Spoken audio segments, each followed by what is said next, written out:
goaltender and the number 1 goaltender in the National Hockey League, and Ken Dryden is retired. So there's 2 big spots that they're missing all-star hockey players in, and so far this season they've had some problems. I think the loss of those 2 players has definitely shown up.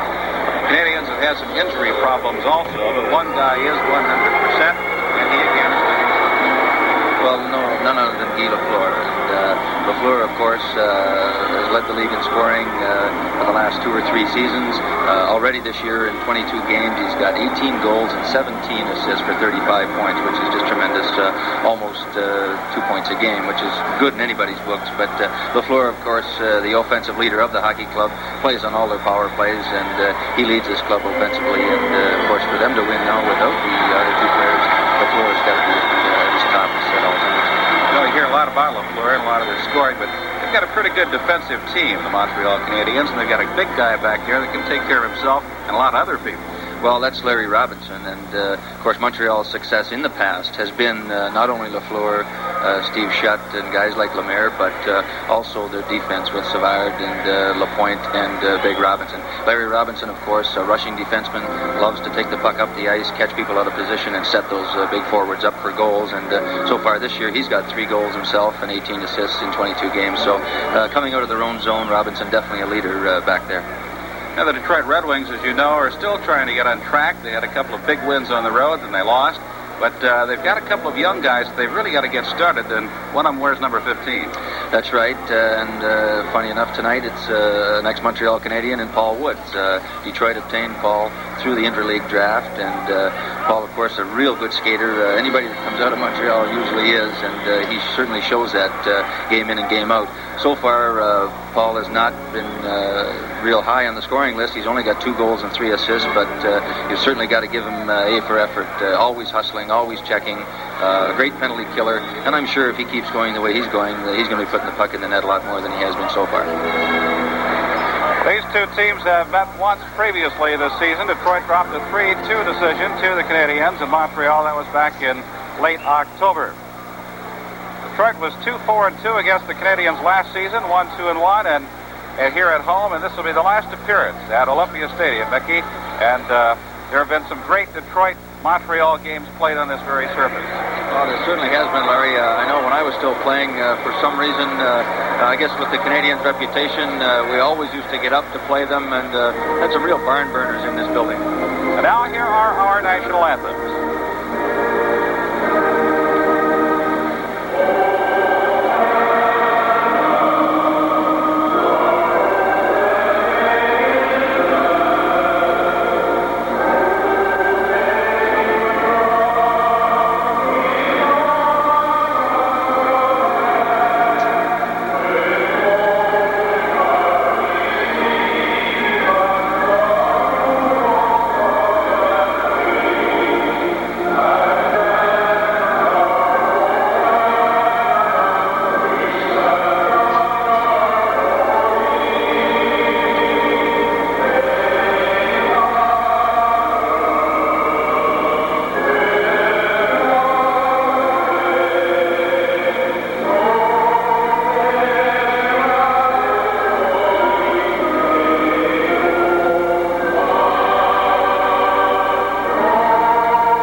officials for tonight's game as Montreal and the Detroit Red Wings get ready to face off in the final appearance of the Canadiens here at Olympia this evening.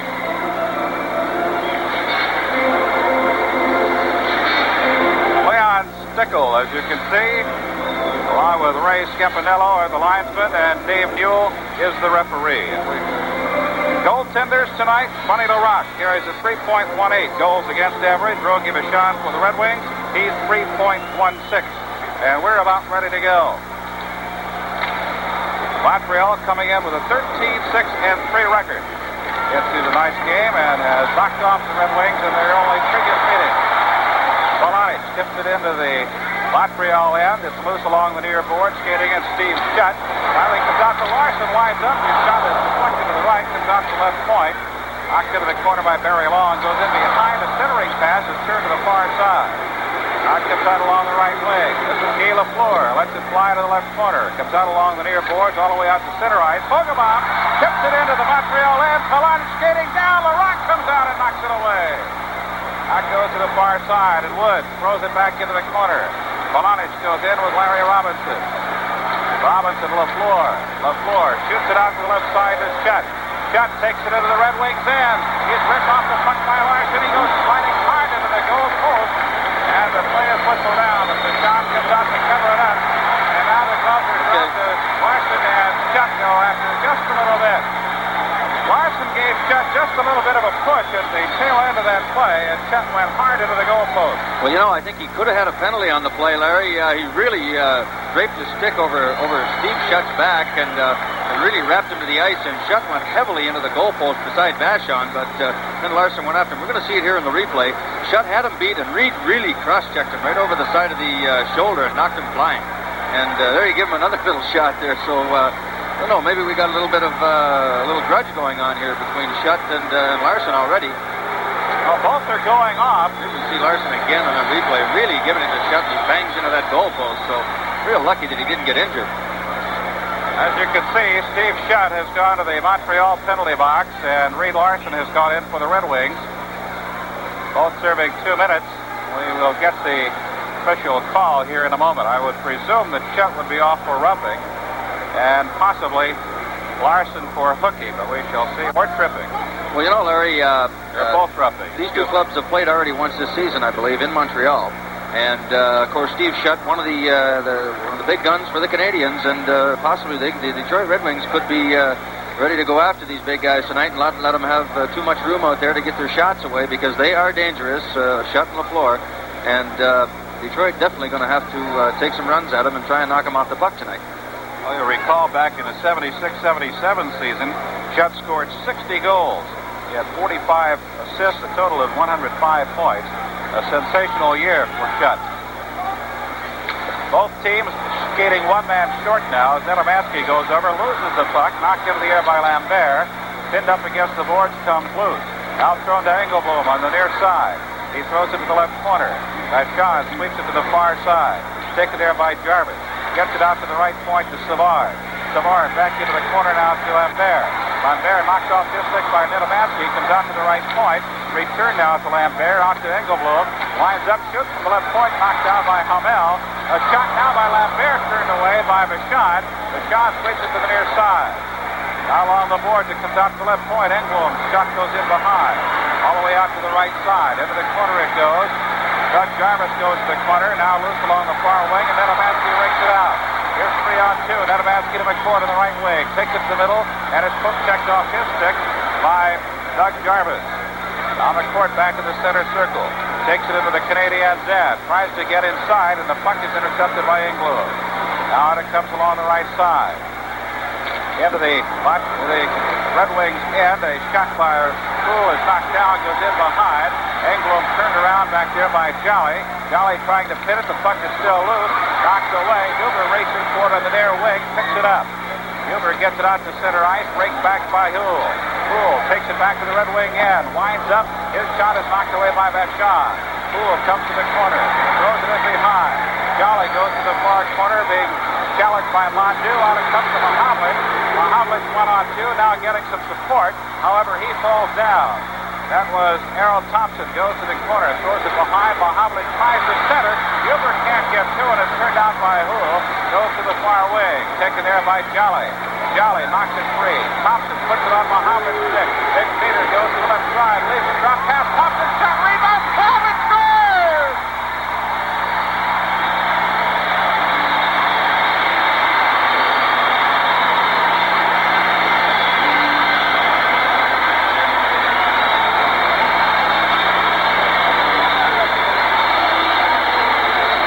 See in the replay, Larry, Big Peter Mahavlich with that big long reach of his comes in on Larry Robinson, makes a good move here, drops the puck back to Errol Thompson, I believe, and Errol gets a shot that LaRock couldn't handle. The puck comes down in front of the net, and a big reach of Mahavlich. He pulled it right across the open front and shoveled it underneath his trapper to put the Wings out in front, 1-0. Time of the goal, 2:54 the first period. Assist to Thompson and Jolly as Mahavlich scores his 4th of the season. Here we see it again, the big reach of Mahavlich making that goal possible, and LaRock really, I think, should have handled that shot from Errol Thompson, but first shot on goal, he's a little bit shaky, and the puck jumped loose, and there was Mahavlich to pounce on it and hammer it home.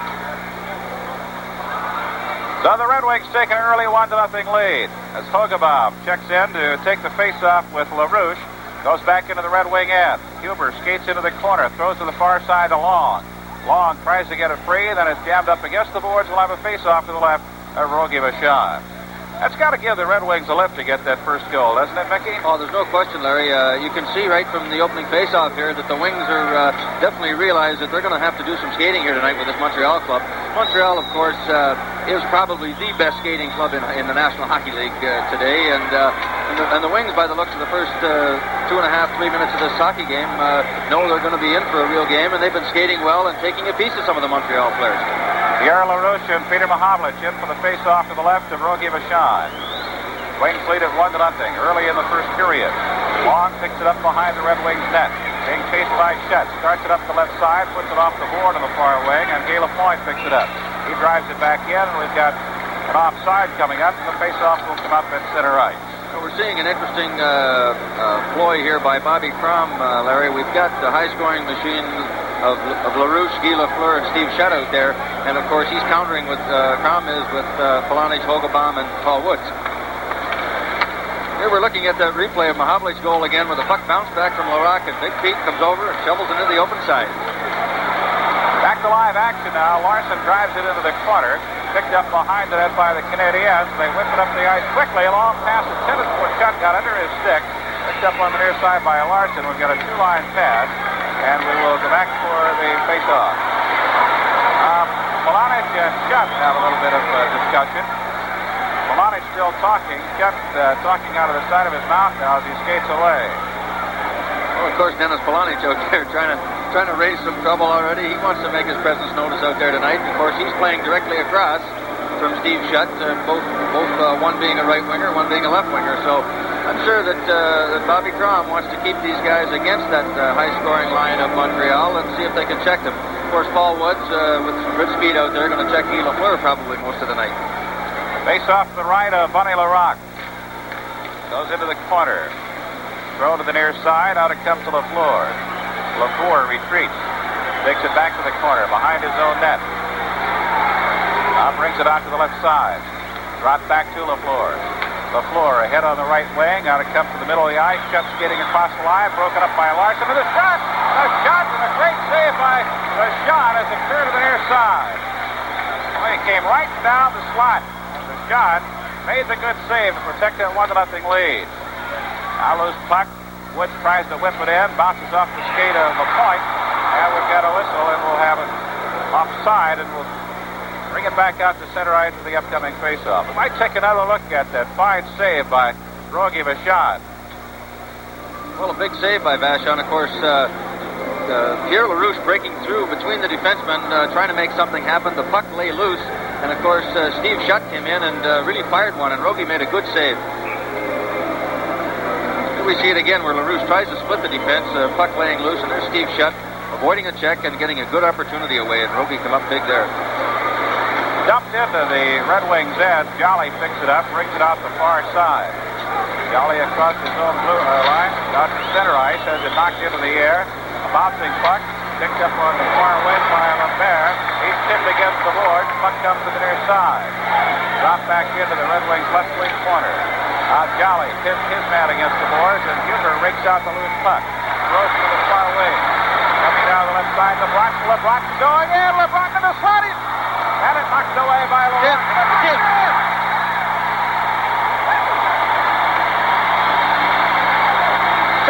2-0 Red Wings.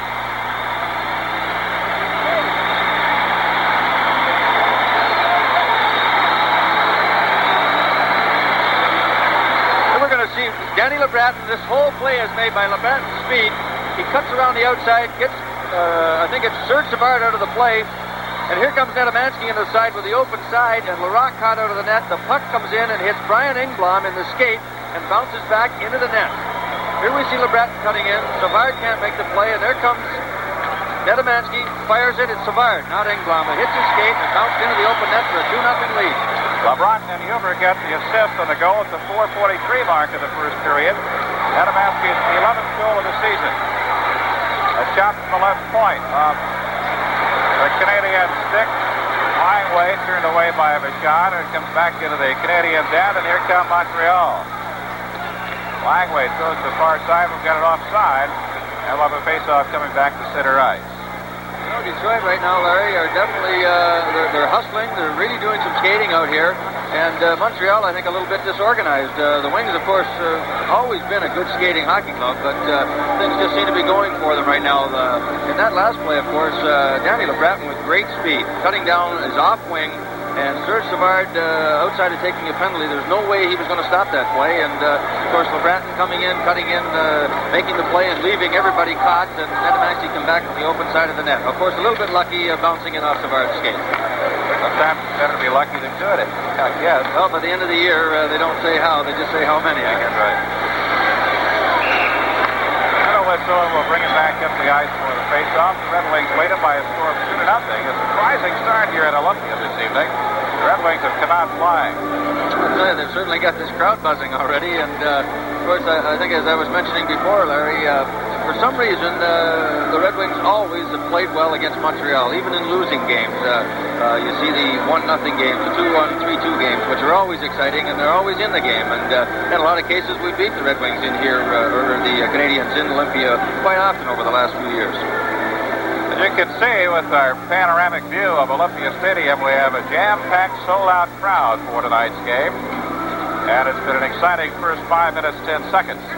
Face off to the left of Larac. Puck loose in the circle. Now it's cleared out by Lambert. Picked up by Nedemansky to McCourt. McCourt lets it go. Knocked off his stick now by Robinson. Out it comes to Jarvis. His shot is deflected high and into the seats by John Hamel.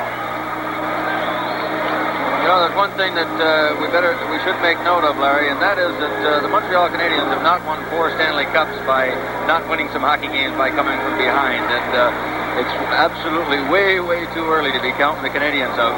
Down 2 goals to them, the way they could score goals, is really not an awful lot because they can put the puck in the net as well as anybody in the National Hockey League. Mondew and Pete Mahovlich with a face-off. Puck still loose, picked up by Hamel. Goes to the far side now. Taken there by Jim Thorne, gives it to Hamel. Out to Foligno. Foligno ahead to Mahovlich. Mahovlich drives it in from the red line, stopped by Larac.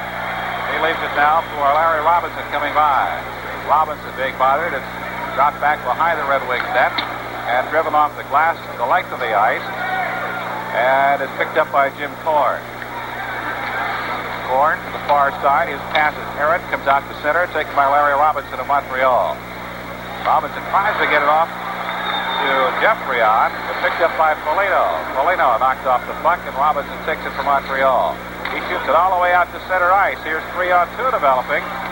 Mondew with a pass to the left side for Poole, and it was offside at the Detroit blue line. Well, we see on the right wing on this line for Montreal, Danny Jeffrion. We're getting a look at Réjean Houle, who's playing the left side on this line, and son of Bernie Jeffrion, the coach of the Canadiens. Danny playing the right side with Pierre Mondew, who's a real good centerman. Quite a good line for Montreal. Actually, they like to use them as a checking line, but they've been scoring some goals for this hockey club this year. Draw is won by Montreal. Robinson throws it to the far side. Jeffrey on, dumps it in. Huber picks it up on the near side. Huber with a board pass intended for Foligno. Comes out to Robinson. His shot from the left point, knocked away by Vachon. Huber guiding him right against the boards. The centering pass goes back to the board. It's loose in the left corner. Now Houle tries to get to it. Foligno picks it up. Foligno rammed against the boards by Houle. Huber trying to tip it out. Kept in at the point. Now Foligno picks up the loose puck. Foligno tries to get between two men. Knocked away. Thrown to the far side by Engblom.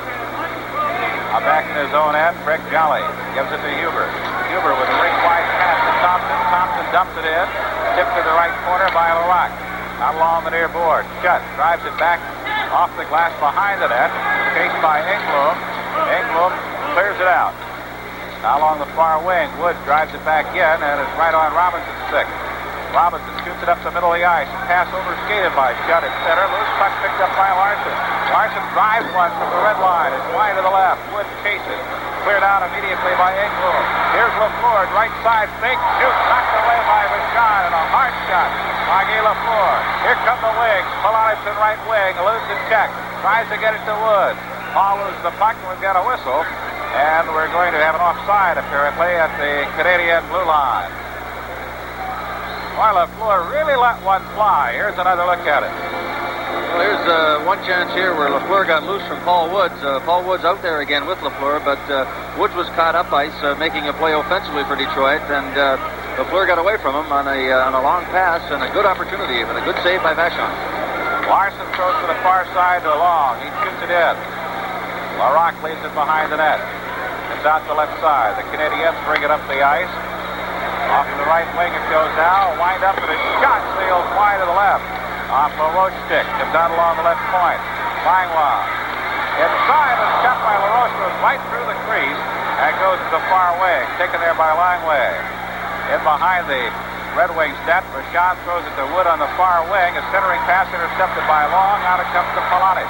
Polonix to Larson. Overskates the puck. Picked up by LaRouche. Now it's center ice Polonix. Polonix takes it to the right wing and drives it in. LaRock throws it to the far side. Picked up here by Savard. Brought out on the far wing up to center ice where he's met by McCourt. Drives it off the glass into the Red Wing end. Long picks up the bouncing puck behind the Detroit net. Now Long starts it up the left side to LeBron. LeBron pass intercepted, and it's hook-checked away nicely by Long. As Levon Levert came right down the slide. It looked to be very dangerous for a moment, but Long broke it up. Now it comes to Larson. Ahead to Nedomansky. Nedomansky gives it to LeBron. LeBron with a drop pass. And it's cleared out to center ice. Tipped into the Red Wing end. Chased into the corner. Now along the near side, taken by Larson. Larson is turned around by Chartrand. Thrown to the far side. LeBron tries to tip it ahead, broken up by Engblom. A centering pass and a good save off Jarvis, deflected shot, and it's loose on the right of Vachon. We're going to have an interference call coming up against the Red Wings, but a fine save by Vachon as that puck was deflected by Jarvis, and the Canadiens very nearly turned on the red light. It's going to be Reed Larson, Larry, and he had Dougie Jarvis all tied up in front of the net. A good opportunity by the Canadiens to get their first goal, but Larson grabbed a hold of Jarvis, knocked him down, and didn't allow him a chance to get the rebound, and as a result, a 2-minute penalty. Let's take another look at this effort by Vachon. Here we see Rick Chartrand on the right wing, takes a shot, deflects off of Jarvis's skate, and a good save right there by Rogie. That was the first one. I think there was another one to follow, but just after that play, as you saw Larson against Dougie Jarvis, he knocked him down and took the penalty.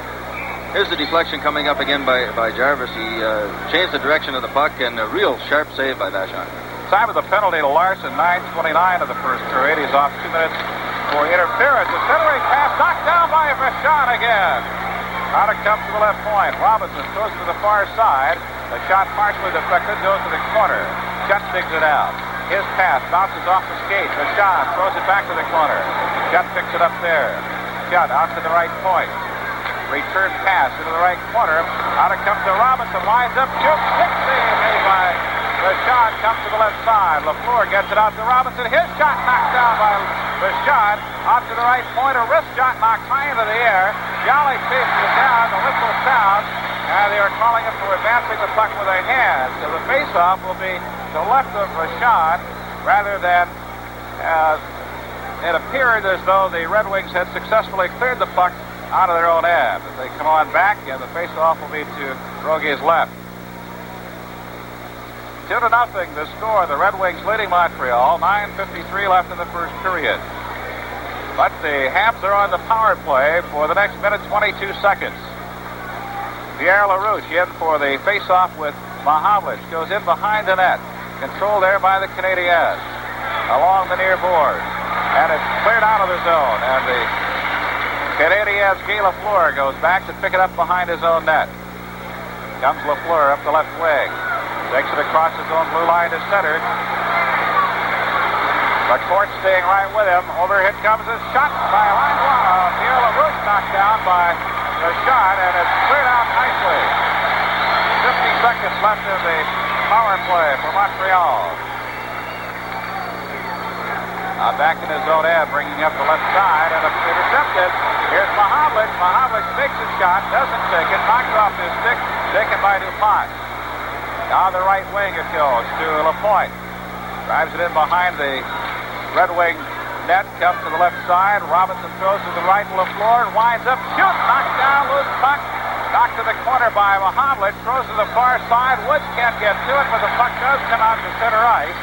And now just 17 seconds of power play time remain. Here comes Lafleur. Lafleur to the Red Wing end. Lafleur takes it behind. His centering pass intercepted by Mahavlich, who read it perfectly. Here comes Mahavlich. 5 seconds of power play time left. Mahavlich takes it into the Montreal end, throws it behind, and the power play time is ended as Larson returns to the bench and Foligno comes out. Now here come the Canadiens, trailing 2-0. Here's a hard shot by Poole. It's deflected to the right, taken by Hamel. Out to Mahavlich. Mahavlich has Foligno on his right wing, but didn't see him. Now Mahavlich just dumps it in, and the Red Wings change. Big hand, and a well-deserved hand given the Red Wings after killing off the Montreal power play. Now here comes Pierre Mondeau. Mondeau with a drop pass. Tries to get a return pass. Hamel knocks it down. Thompson out to center ice, pokes it ahead, now keeps the puck, and moves it off to Foligno. Foligno on the left wing. Goes to the right side. Huber with a shot, knocked down by the defense. And we got a penalty inside. Looks like we may have an interference penalty coming up against Montreal's Serge Savard. Savard going off 2 minutes, and the Red Wings will have their first power play opportunity of the evening. Well, no sooner than the Wings did a good job on killing off the Canadiens' power play. Now they're going to have a chance of their own, and here we see the replay of it. Serge Savard definitely got the Red Wing player, I believe it's Dennis Sobchuk, all tied up in front of the net, throws him down, and he's going to go off, I think, for interference, Larry. They've changed it to hooking now. The time of the penalty, 12:18 of the first period. The Red Wings leading at 2-0, and have a chance now to add to that advantage with a power play. We're going to see another example here of the European type play with Danny LeBreton, a right-hand shot playing left wing, and Nedomansky, a left-hand shot playing right wing, with Dale McCourt at center on the power play. McCourt in for the face-off. It spins to the corner. Canadiens clear it out. Reed Larson going back to his own end. Larson starts it up the left side, intended for Nedomansky. Broken up on the far side by Jarvis, taken away by Nedomansky, or LeBreton rather, and a shot into the Canadiens' end, but the Montreal club is controlling the puck. Now Robinson clears it out.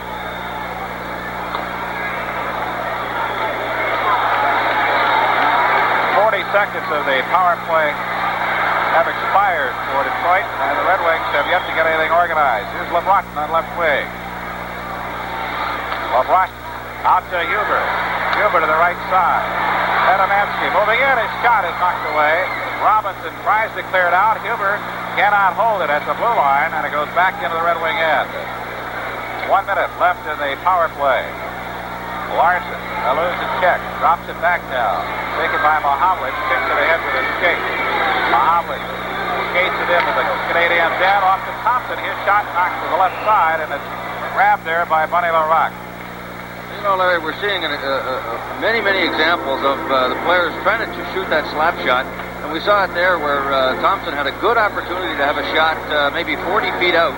And he tried to slap the puck, and one of the Montreal players, of course, got his stick in the road to deflect it up, and LaRock caught it. But they just don't use the wrist shot as much as they should anymore, and it gives the other player, when they're shooting the slap shot, gives the other players an opportunity to get something in the road of the shot and deflect it anywhere but where it wants to go, and that's at the net.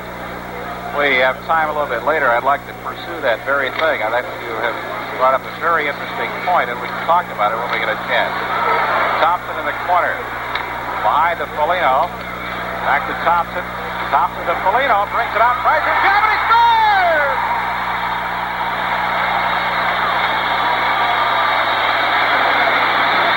3-0. Red Wings lead on the power play goal.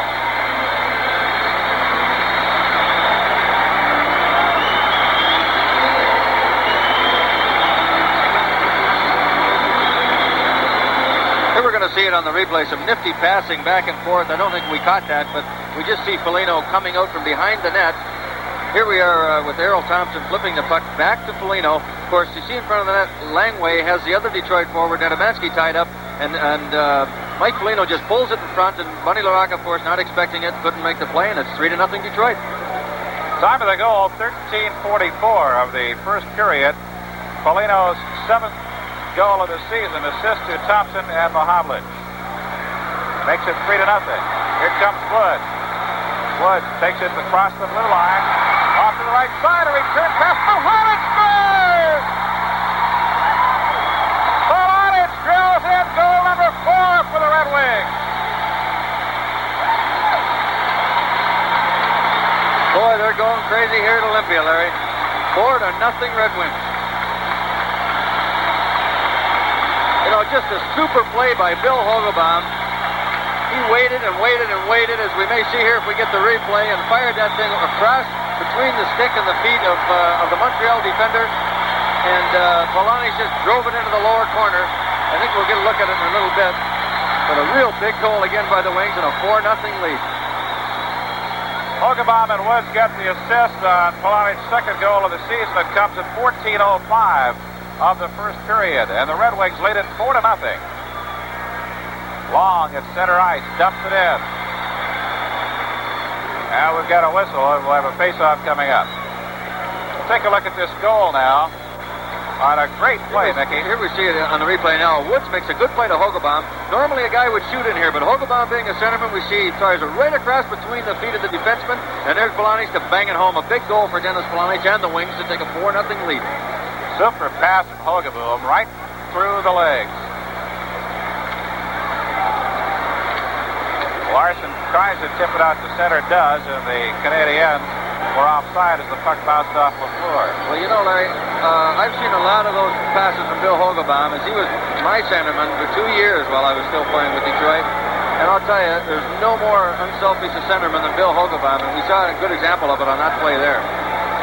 Lafleur dumps it in following the face-off. Larson throws it along the far board. Woods picks it up, tries to clear it out, puts it on LaRouche's stick. His shot knocked away by Bouchard. Long tries to clear. Over to the far side, Woods gets it out. Now LaRouche goes back to his own end. LaRouche throws it to the far side. There's Lafleur. Lafleur drives it off the boards in behind the net. Long scrambling for it, loses the puck. Hogebaum knocks it away into the slot. It goes. Shot by Steve Shutt, goes to the far side. Hogebaum goes over, picks it up, loses it. Centering past the Shutt. A shot knocked down by Long, still loose, and it's covered up by Vachon as he dives head first. Very Long with a couple of fine defensive efforts there. Shut down.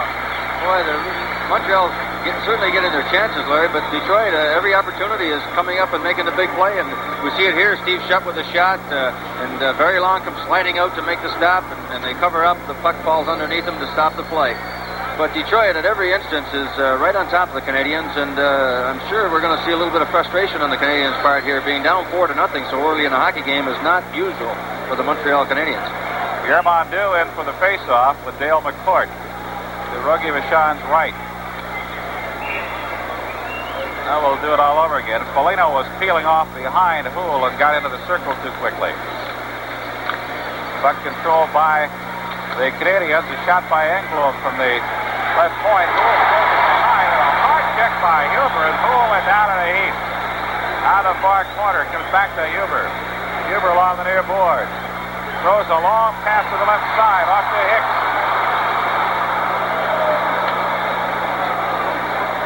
Oh, bring it back for the faceoff. 4:19 left in the first period. Red Wings 4 and Montreal nothing. Well, it's quite a start for the Wings, Larry. Certainly, after coming off that tie in Minnesota where they scored 3 goals in the third period, they seem to have carried right on. Here we get a look at Glenn Hicks, the young rookie playing left wing for the Wings, and he's really played well so far at the start of this season.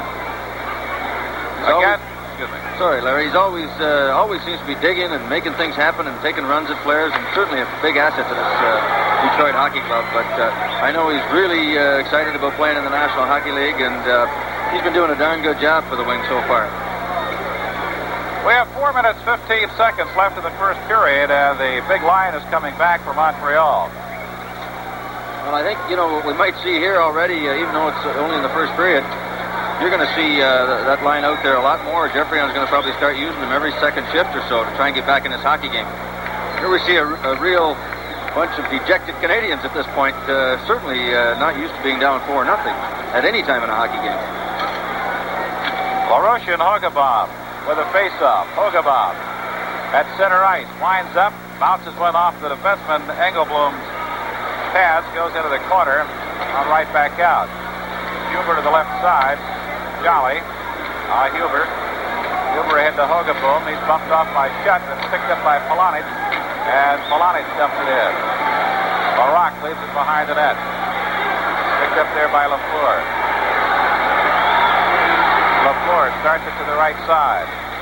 Ahead to center ice, intercepted by Polonich. He gives it to Huber. Huber back in his own end. Tries to get it out to Hogabob, broken up by Lafleur. Shot from the red line, hits the glass behind. Jolly picks it up and brings it out the right side. Jolly across his own blue line to center. Takes it into the Montreal end and got an offside. Apparently Dennis Polonich got in too quickly on the right. Well, it's certainly the Montreal Canadiens. It certainly doesn't look like the Montreal Canadiens of old, Larry. I think really they really do miss the two players, Jacques Lemaire and Kenny Dryden. Larocque, they made a trade for Dennis Herron, who's hurt right now, to be the number one goaltender because they didn't feel Larocque could carry the play, but they're certainly hurting in those two areas.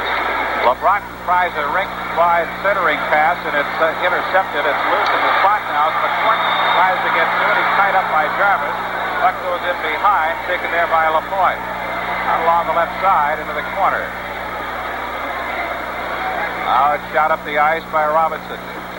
Ahead to center ice to DuPont. DuPont has it knocked away by Hamel. Taken by Nedomansky. Off to LeBron. Ahead to McCourt. McCourt into the Canadiens' end. Tries to get it across to Nedomansky. Was flying into the right wing, but it was broken up. Robinson ahead on the right side now to Shutt. Turned around. Vachon comes out a wide open net now as Vachon falls down. However, the Red Wings control the puck. Here's Nedomansky on right wing. Nedomansky shoots it wide. Robinson was coming up very quickly on his left, and he had to release before he wanted to. Centering passes behind LeBrotten, and it's cleared out to center. Hamel back in his own blue line. 2:20 left in the first period. A period that has belonged to the Red Wings. On the left side now, controlled there by LeBrotten. Bumped off the puck, and he's got to go back to get it. Hamel now. And we got a hooking call coming up. Looks like it may be against Jim Thorne of the Red Wings. Yes, I believe it is, Larry. I don't think too many people saw that call, and that could be a good example of a 4-0 penalty that Dave Newell's handing out to Detroit here. Jim Thorne really didn't do an awful lot to the Montreal player, but unfortunately for him, I guess it was right in front of Newell, and he's going to go off for 2 minutes. So Montreal is going to have an opportunity here with only 2:09 left in the period to try and get on the scoreboard. Time of the penalty, 17:51 of the first period.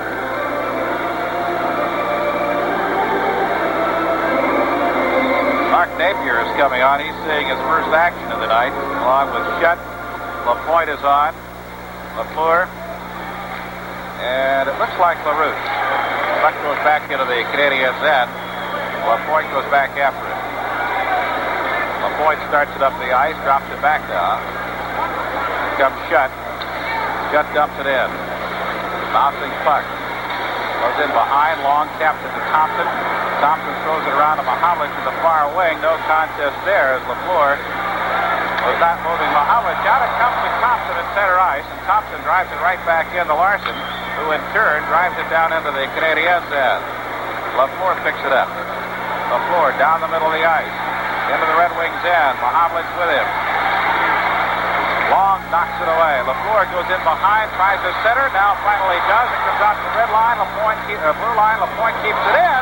Comes out to the blue line, and it's raked over by LaRouche. And finally the Red Wings control the puck and clear it out. 1 minute left in the power play. 1:08 left in the first period. Here come the Canadiens. Ahead to Houle on left wing. Houle moving in. Houle got it wide. Long shot to the right point by LaFleur. Comes all the way out to LaPointe on the left. Larson reaches the stick in, gets it out to Mahavlich and can't handle it. Houle stepping forward to LaPointe. His shot is steered to the left by Mahavlich. Throw to the far side now by Montu. A shot by LaFleur is broken up. LaPointe at the left side walks in, shoots, hits the post on the right side. LaPointe at the right point. LaFleur gets it off to LaPointe. Shot by Houle. Out to LaFleur on the right. 19 seconds of power play time left, and the Canadiens are using a little target practice here, and finally Woods clears it out. 9 seconds left in the power play, and that should kill off most of the time. Here comes LaFleur, moves it to the right side. 11 seconds left in the period. He hits the post on the left side. Holy cow. Robinson lets it get away from him, comes back out to center. Now LaFleur racing after along with Jim Thorne. Thorne wins the battle for the puck, and the buzzer sounds at the end of the first period. And the Detroit Red Wings have a 4-0 lead, and a great bit of hockey here at Olympia Stadium tonight. Now the Red Wings fans giving the Red Wings a standing ovation as they leave the ice here at Olympia. With Detroit leading it by a score of 4-0. Here's the way the scoring has gone. Mahavlich turned on the line at 2:54 of the first period. Assist going to Thompson and Jolly. That was Pete's 4th goal of the year. Then Nedemansky made it 2-0 at 4:43 of the first period. His 11th goal of the season. LeBronton and Huber picking up the assists. Then Polino made it 3-0. His 7th goal of the season coming at 13:44. Assist to Thompson and Mahavlich.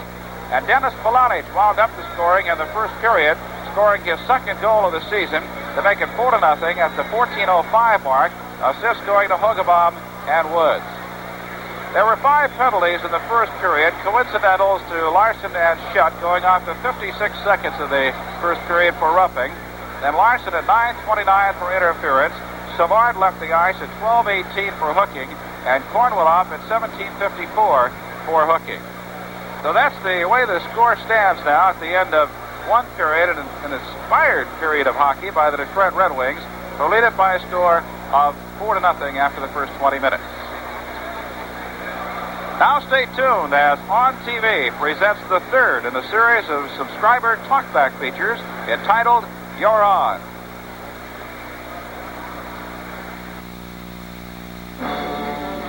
Tonight, On Subscription Television puts you on. All of us at On Subscription Television are working hard to bring you the greatest value in home entertainment available today. Call us anytime tonight at 583-2250. 4-0. Let's get out to Mickey Redmond now in the Red Wings dressing room, who has big number 11 with him, Peter Mahavlich. Mickey, it's all yours. Peter, a big transition in the trade coming over from the Pittsburgh Penguins to the Detroit Red Wings. What's involved in a trade as far as family and just making the move and coming over to a different city with a different group of players? Well, actually, Mick, really, the hockey player really doesn't go through that big of a deal, but I think it probably affects the family life and the wife more. They always seem to be stuck with all the packing and all the moving. trying to relocate. So we just sort of pack a bag and away we go, and it's a new town. But I was quite pleased to come back here, and I think that, at least I hope I'll be able to finish my career here in Detroit. Have you found, Peter, that there's much difference in the style of play between the Red Wings and the Penguins? Well, I think Pittsburgh last year developed a real tight defensive type game, and I don't think they have the offensive speed that we have here in Detroit. And right now, through the course of the year so far, our hockey club has been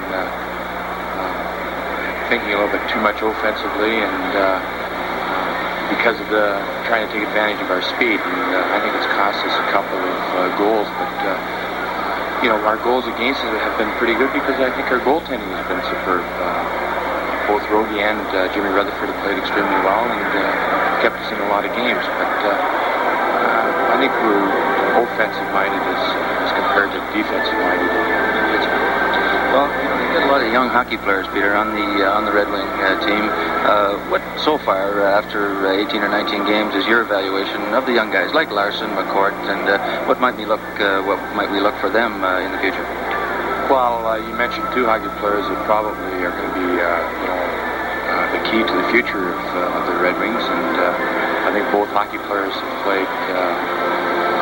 I know Dale has played pretty well all year long, and I think Reed at the start of the year had his problems, but the last 7 or 8 games when our team has played well, he's played extremely well, and he just seems to, when he plays really well, he's a real take-charge hockey player, and I think as the year goes on, he'll feel a lot more comfortable back there. I think he went through a lot of pressures in the off-season with the new contract and that. I think that affected him early in the year, but I think most of the young hockey players on our hockey club are excellent hockey players. The fellow I'm playing with on the right side, Mike Foligno, he's fantastic. I think he's going to be just a great hockey player. Do you think, Pete, with yourself coming over here, some experience added with the young fellas, does Detroit have a chance this year to be competitive with the top line teams such as Montreal, the Islanders, the Rangers, and the Boston Bruins? I think so. We've gotten into playing. Every time we play a good team, we've played extremely well, except for the one game here against Philadelphia. But we've gone into Philadelphia, played extremely well there. In Montreal, we played well there. So as far as the top line clubs are concerned, I think we can. I think we'll improve as the year goes on because we've got a lot of new faces.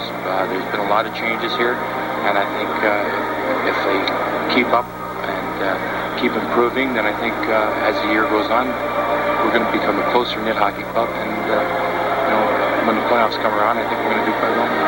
Pete, some important face-offs that you've been taking so far in the first part of the season. Just what's involved in going out there, say on a shorthanded situation. I've seen a couple of times where you've come off the bench just to take the face-off alone, say in your own zone, and then you're going back off the ice when the puck's out over your own blue line. How important are those face-offs back there?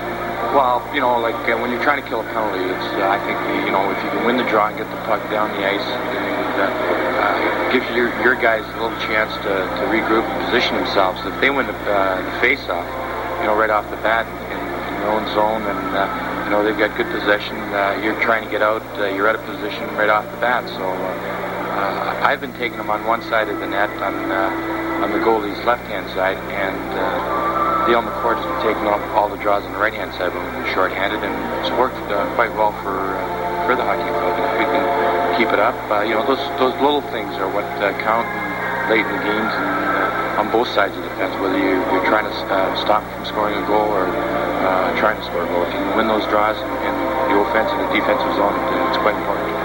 Peter, you played with Detroit back a few years ago, moved on to Montreal and over to Pittsburgh, and now back with Detroit. You're playing your last few games here in the old Olympia. Does this mean anything special, the fact that you're moving into a new building, or the fact that you may be leaving the atmosphere of Olympia Stadium?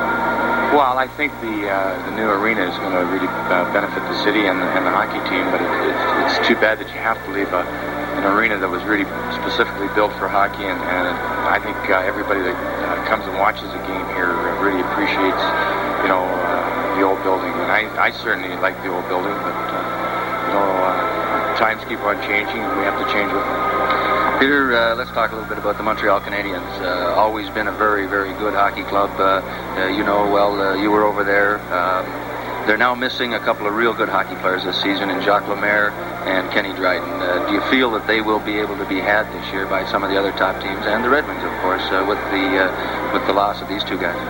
Most definitely. I really feel that they're going to have problems winning the Stanley Cup this year. And you mentioned their losses, but also the coaching change, I think, is going to be tough on their hockey club in general.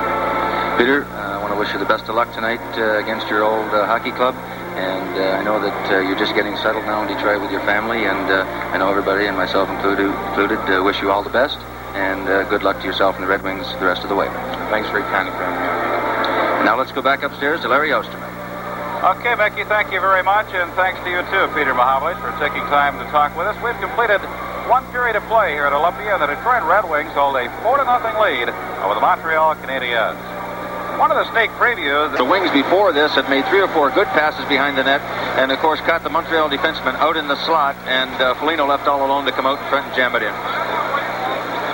Here we see the 4th goal now, and a real good passing play by Paul Woods here over to Bill Hogebaum on the right side, and Hoagie makes a great play between the feet of the Montreal defenseman Savard over to Polonich, and he just slams it into the open right side, left side of the net, I guess it is, underneath Larocque's glove, and before they knew it, a 4-0 hockey game. And the Montreal Canadiens finding themselves in a very difficult position that they're not too used to, I'm sure, Larry. I'm sure they aren't, but I'm also sure that this game ain't over yet, as they say. Montreal just has a lot of firepower. They sure do, and it's not the first time that they've been down in hockey games.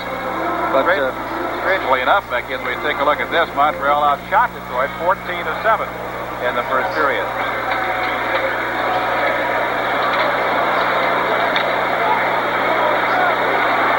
Got a new goaltender for the Montreal Canadiens. Sevigny is in. He was recently brought up.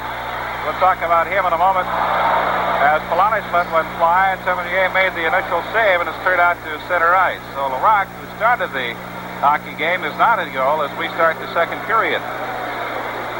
Sevigny was elevated just a week or two ago when Heron was injured. He has played in 4 games and has a 1.81 goals against average. I believe his record is 3-1. We'll do a little quick check here. Yes, he's won 3 and he's lost 1 in goal for the Canadiens. Got a delayed penalty coming up here. Finally, it's whistled down. And it looks like it'll be the Red Wings' Dennis Polonich going on. You know, Larry, again we see Paul Woods, Polonich, and Bill Hogebaum playing against Lafleur, LaRouche, and Schutt. And Polonich gives Lafleur a little bit of a hard time down behind the Red Wing net just a few seconds before, and as they come up to center ice, Dennis stepped into him, and I believe it could be an interference call. We'll have to wait and see here. Sevigny, the goaltender, was Montreal's 11th choice in the 1977 amateur draft and began his organized hockey career with Kalamazoo in the International Hockey League. Played with Springfield and then Nova Scotia, and has just been brought up from Nova Scotia. Polonich off at the 53-second mark of the second period for interference, so the Red Wings will be skating shorthanded. Pierre LaRouche in for the face-off with Mahovlich. Lapointe throws it to the far side as Montreal begins the power play. Out it comes to center ice. Off to the left wing. Schutt with a shot. Goes into the right corner, out along the right point. Lapointe keeps it in there. Schutt behind the net. His centering pass knocked down, and it's covered up momentarily, and finally Vachon hangs on to it as it's squirted away from Long. They'll have a face-off coming up to the left of Rogie Vachon. You know, the Canadiens here now, Larry, have really got the firepower out on the ice. They've got both Guy Lapointe and Larry Robinson, both good offensive defensemen. Both can shoot the puck very well from back there. And, of course, their big line of, Pierre LaRouche, Guy Lafleur, and Steve Schutt. So they're going all out here to try and get a goal and get back into this hockey game. Face off to the left of Vachon. Puck is loose. Goes behind. Long tries to clear it out. Kept in. Quick shot by LaRouche. Knocked down. Comes to the right side. Lapointe can't keep it in. It comes out all the way back into the Canadiens' end. Lafleur picks it up there. Lafleur comes to the right side. LaFleur skating into the corner. Centering pass. Deflected out to the left point. Out it comes to LaPointe. His shot. Hand save. Rebound loose. LaFleur shoots. Knocked into the corner by Vachon. Mahamud trying to clear it out. Kept in at the left point.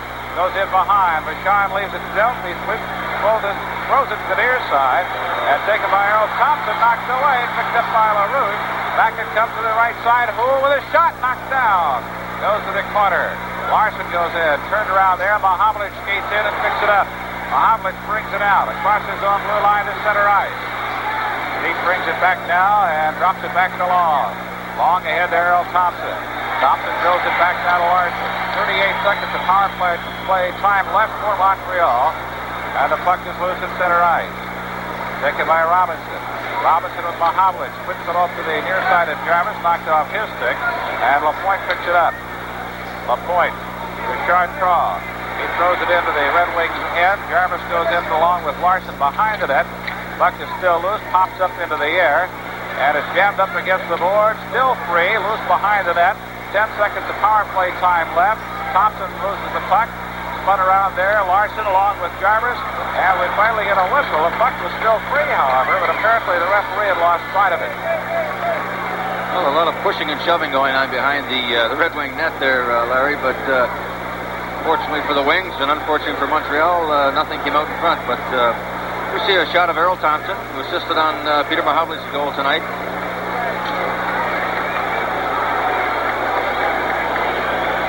Earlier in this power play, the Canadiens were very dangerous, and here's a good save by Rogie. Here's LaFleur left all alone in front of the net and just couldn't get it up. You see him looking around, shaking his head a little bit. A big save by Vachon. Out it comes to the right point. A shot is deflected high up into the seat. Vachon so far tonight, Larry, looks very sharp. Although I must say Montreal is just not, they just don't seem to be finishing off like we're used to seeing them. But Rogie certainly, when called upon, has really came up big. We have 17 minutes, 7 seconds left in the second period. The Red Wings leading it by a score of 4-0. And both teams now are at full strength once again. Dale McCourt will take the face-off with Doug Jarvis just above the Red Wings blue line. Savard moves it to the left side. Drilled in by Engelblum. It's picked up on the far wing by Huber. Shoots it out intended for McCourt. Got under his stick and goes the length of the ice. And we get an icing call against the Red Wings. We go back to the other end for the upcoming face-off. Buffalo leading Boston by a score of 2-0. Winnipeg, Los Angeles are scoreless. Quebec playing St. Louis, they're scoreless. Hartford, Philadelphia, scoreless hockey game. And Toronto and Atlanta are scoreless. Oh, we've just got a later date on the Buffalo-Boston game. It's 2-1. The Sabres leading after one period of play. Puck is loose. Driver's shot. Comes to the right side. Chartrand having a little trouble. Finally dug out by Savard. Centering pass and a shot off the stick of DuPont. Deflected into the corner. Now another centering pass. DuPont shoots again. This one is wide. And a centering pass by Doug Jarvis. Will give a shot. Trying to cover up. It's squirted free. A shot from the blue line by Savard is knocked down as the Red Wings just can't clear it out. Goes in behind the net. McCourt pins the man. Hubert picks up the puck. And finally it comes out to center ice and the Red Wings get a little pressure off. Savard and Long go back. Savard behind his own net with Long. Now Savard retreats. Finally gives up the puck on the left side to Engelblum. Out it comes to center. Shot back into the Canadiens' end and it's taken there by Serge Savard. McCourt knocks the puck down and we'll have a face-off at center ice. A little bit of sloppy play by the Canadiens in their own zone. Serge Savard, I think, was a little bit tired. Got caught on the ice a little too long, and outside of a delayed offside call, McCourt could have had a good opportunity to make it a 5-0 hockey game, something Montreal can't afford at this point in the game. Face-off comes back to center ice. Sobchuk will be facing off. Here is Bobby Crom, the Red Wing coach. The face-off between Sobchuk and Pierre Mondeau. Pass comes to the near side. LaPointe overskates the puck. Sobchuk picks it up, lets it go, and it's wide to the right. It's all the way out to center ice. Hummel Circles back into his own blue line. Gives it to Sobchuk. Sobchuk ahead. Off it comes to Hicks with a shot. And save made by Sevigny. Hicks picks it up, tries to jam it. Sevigny with another fine save. Now Geoffrion takes it behind the net with Hicks. Goes to the far side to Houle. Out it comes to center ice. Tipped into the Red Wings end by Mondeau, and the puck is picked up by Cord. Here come the Wings, Hogeboom. Hogeboom has Hicks out front, but his pass doesn't reach him as Robinson knocks it down, and the Red Wings are offside. Now Hicks came roaring in from the left side, made a pretty good save, a pretty good shot on Sevigny, who made a good save and then made a brilliant save. We'll take a look at it. You see where Hicks takes a good pass on the left side, gets a good shot. Sevigny, a real good save here. He wasn't too far out. Although the puck comes loose between Sevigny and Lapointe, they kind of lost it back there, and Glenn Hicks picked it up and almost came around the back of the net and rammed it in. Tipped ahead to Lafleur. Lafleur trying to sprint through, and he bumps off the puck by Woods. It goes to the corner. Shut back there, comes out to the right side. Engelblum throws it back behind the net. Lafleur tries to jam it, and Vachon stops him, and it's cleared out to center ice. It apparently hit somebody in the Montreal bench, and we'll have a face-off back in the Detroit end, just to the left of Rogie Vachon. Here's a look at Bill Hogebaum playing center between Paul Woods and Dennis Polonich. A real nice assist by Hoagie earlier in the game on Polonich's goal, and Hoagie's been playing a little bit of right wing, Larry, not only center so far. Barry Long's been playing himself pretty good job at defense tonight also. He's been in there scrapping and clearing. Face off to the left of Vachon, and it's cleared out by Woods. Picked up on the right side, dumped in by Polonich. He's tripped as he comes in, but there is no whistle, and the Canadiens control the puck. I'm bringing it down the left side. Langway shoots it into the corner. Taken by Long, tries to clear it, kept in by Engelblum. Centering pass by Shutt, knocked down, picked up down by the Red Wings. Skating it out, Reed Larson winds up and lets it fly high off the glass behind the net. Up to their side, Lafleur tips it out to center ice, intercepted by Larson. Larson takes it into the Canadiens' end, loses it, taken by Lafleur. He can't handle it. Polonich picks it up. Polonich chased back in his own end, overskates the puck. Shutt is there with him, but Dennis controls. Now Polonich shoots it out. Woods knocks it down. Puck is free, picked up by Engelblum. Engelblum shoots it to the far side. Now tap back into the Red Wings end. Larson clears it out, puts it on Engelblum's stick. Engelblum skating out across the blue line, goes past Larson, but again, it was Barry Long that was there to pick up the loose puck. Out it comes to Woods. Woods to the far side, to center ice, and it's taken there by the Canadiens, and they jam it right back in. Goes in behind Larson. Here's Jarvis. Jarvis falls down. Hogeboom there with him. They jam it up against the boards, and we've got a whistle. We'll have a face-off to the right of Rogie Vachon. Now there's a man out there on the ice tonight that carries a very familiar name. His name is Daniel Geoffrion, and that is the young man. That's his father right there behind the bench, the Boomer. You know, Larry, talking to Boomer before the hockey game, he's lost 15 pounds since the season started with the Canadiens, and there's a lot of pressure coaching this Canadian Hockey Club. Of course, taking over from Scotty Bowman, who had such a great record coaching. Boomer is definitely feeling the pressures of coaching this dynasty. Face off to the right of Rogie Vachon. With 13-12 left in the second period, the Red Wings lead it by a score of 4-0. Must apologize to Brian Engelblum. I think I called him Engelblum a couple of times. I apologize. Comes out to center ice, picked up by Lafleur. Lafleur being chased by Jolly, and McCourt got up near the Red Wings blue line, knocked off by Gilbert, picked up by McCourt. McCourt tries to get one through to Polino, but it was broken up very nicely by Serge Savard. Savard brings it up the ice. Drops it back now on the right side to LaRouche. Loose puck is cleared out by Willie Huber. Now Sevigny will have to make a save here, as it was right on target. Here comes Montreal now. It's Shutt.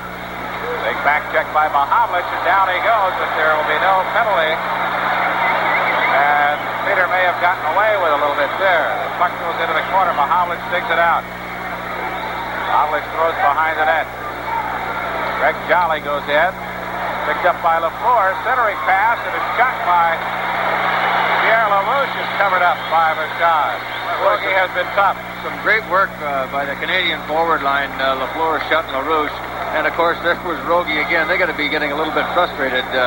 Vachon didn't really see the puck underneath him, looked behind him, but no, he made the stop, and another big save by Vachon. Here we see the replay. It comes behind the net. LaFleur makes the pass out in front to LaRouche. There's the shot, and the puck went in behind Rogie, but he covered it up before it went over the red line. But I think we're seeing that line, LaRouche's line, about every second shift now, Larry, in this period. I was just thinking, you consider that last period the Red Wings played against the North Stars, and the first period and a half here tonight, probably the best time that they have strapped together this season as far as intense hockey play. No question. Here's McCourt. Drop pass. Larson. His centering pass intended for LeBronson. Goes astray. Throw to the far side by Engblom, and out it comes the center. Undo it again. Landu into the corner, and it's knocked away by Vachon. Out it comes to Engblom. Engblom turns around. Puts it right on the stick of Greg Jolly. Jolly shoots it up the ice, and tips to McCourt went under his stick. And here come the Canadiens. Now it comes out to Nedomansky, shoots to the blue line. Sevigny with kind of a late save on the shot. But he made the save, and Jolly picks up the loose puck at center. Over to Nedomansky. Nedomansky's got a man on the left wing. That's LeBronson. Here comes Big Ned off to LeBronson. LeBronson moving in. Drop pass to Nedomansky. Couldn't get a shot. Rebound. He finally got a shot away. Knocked down by Sevigny, and he clears to the far side. Willie Hilbert fires it away, and it goes wide to the left. Now it comes out to center ice. LeBronson taps it back, and Engblom loses the puck. Now taken on the near side by Napier. Off to the left it goes. A shot knocked down by Huber. Goes in behind. Polonic picks it up. Polonic brings it across out to center ice. Takes it in. Lets one fly. Sevigny makes a 6 save. Polonic over skates the puck along the boards. Picked up by Limeway. Out it comes to the left side, and it's stolen. Oh, what a collision by Engblom and Hicks. Now Sobchuk with the puck. Sobchuk tries to get it off Hicks, and offside at the blue line.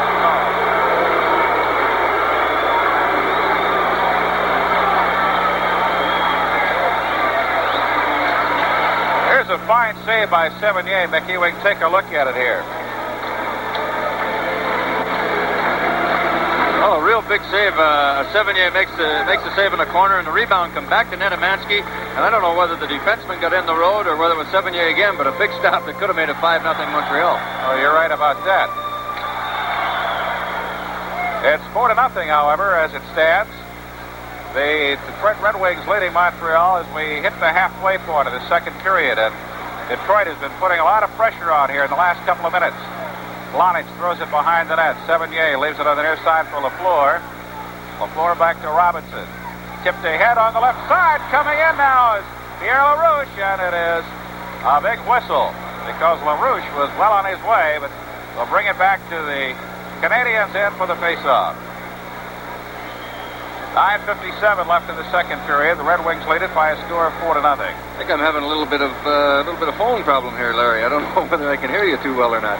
Well, I'm sorry about that. I can hear you real well. Does that help any? Yeah, that's a little bit better. I think we've got a bad connection. Loose connection up here.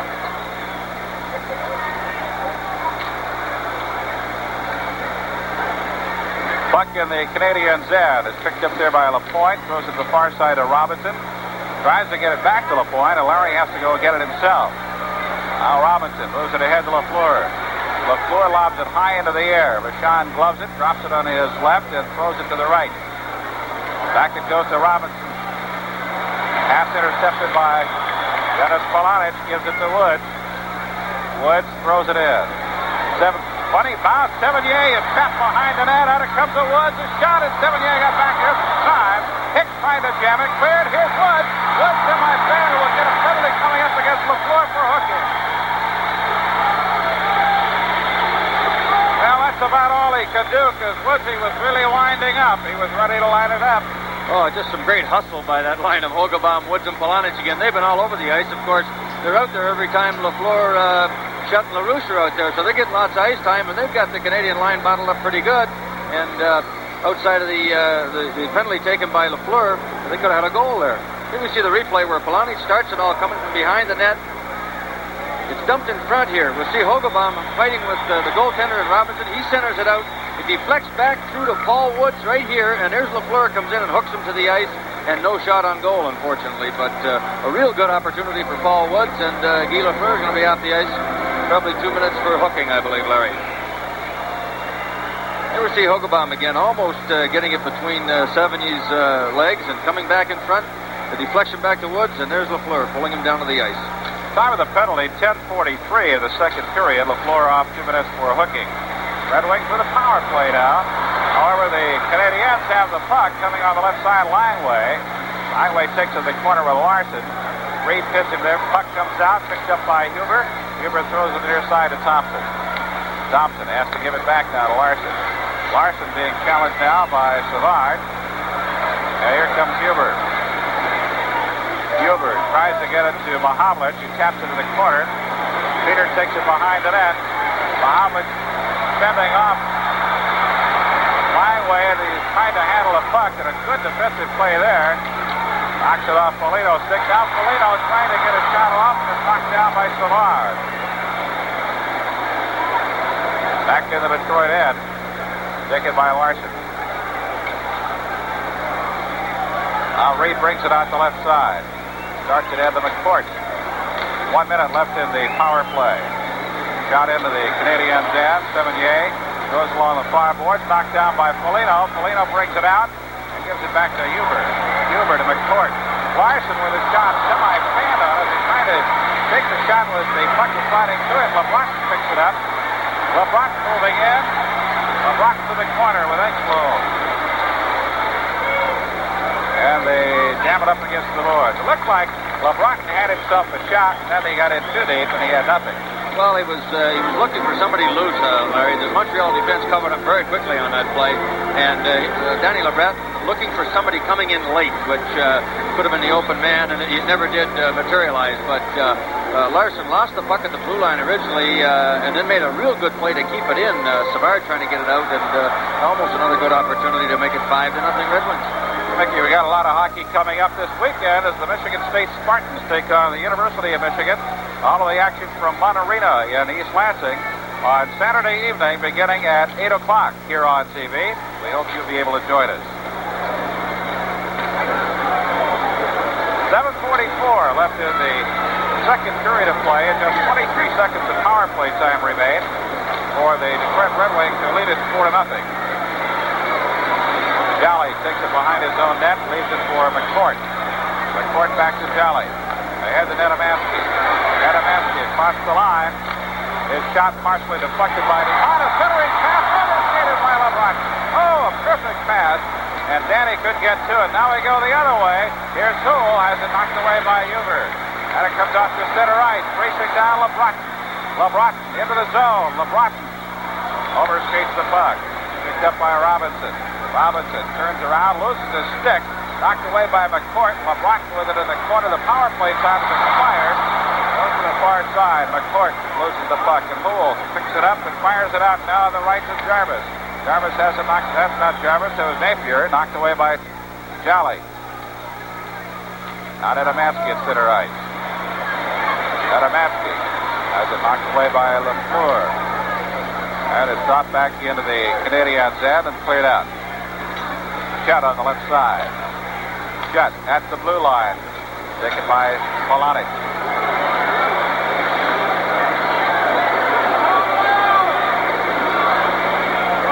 Now Polonich goes to the far side. Lafleur is with him. Returns it to the left side. It's headed for Jolly. A little long. Picked up by Woods. Knocked off his stick by LaRouche. Goes back to the Red Wings' end and taken there by Huber. Huber along the boards to Woods, and Woodsy gets it out, but it'll go into the Canadiens' end, taken by Engblom.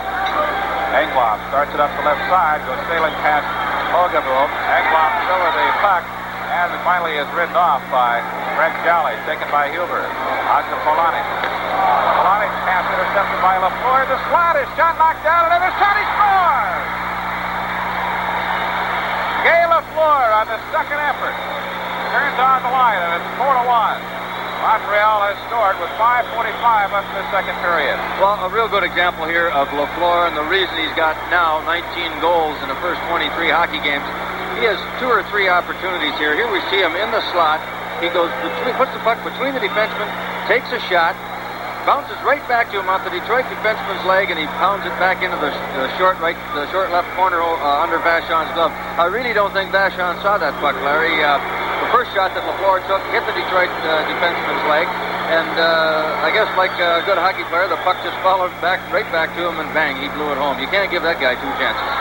Now it's unfortunate as Rogie loses his shutout now at the 10:43 mark, the 14:15 mark of the second period.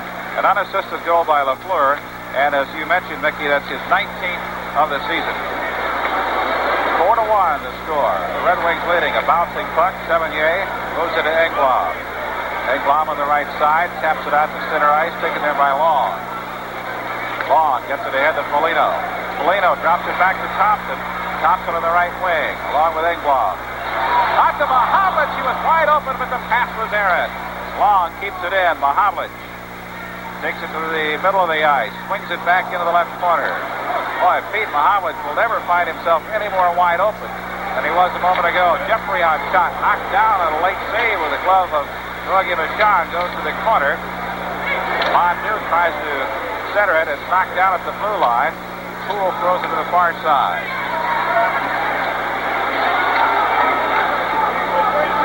Shot back into the Red Wings end, and Reed Larson picks it up with 4:35 left in the second period.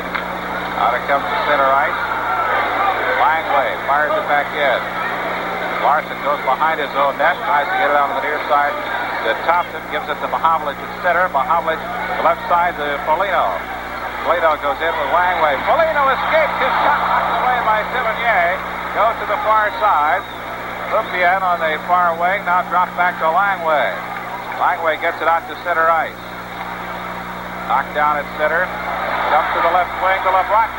LeBron in the court. Knocked away nicely as it goes into the corner. And a good defensive play there by Larry Robinson. Out it comes to center. Nedomansky retreats to his own blue line. Being chased deep by Chartrand. Now Nedomansky brings it back. Nedomansky on the left wing. Nedomansky into the zone. Stops. Looks to the center. His pass broken up nicely by Doug Jarvis. And Jarvis skates it out. On the left wing. With a puck. Dupont goes into the corner. Along with...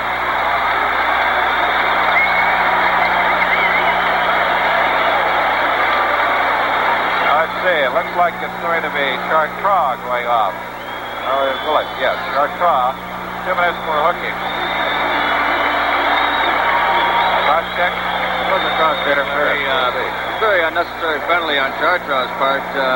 Dupont, of course, was taking the puck down to the right side of Vachon on the left wing, and Chartrand playing the right wing comes up into the slot area, and he just cross-checked the Red Wing defenseman right in the middle of the back and knocked him into the net. You see here Dupont trying to cut around Larson, and I don't know if we're going to be able to catch it.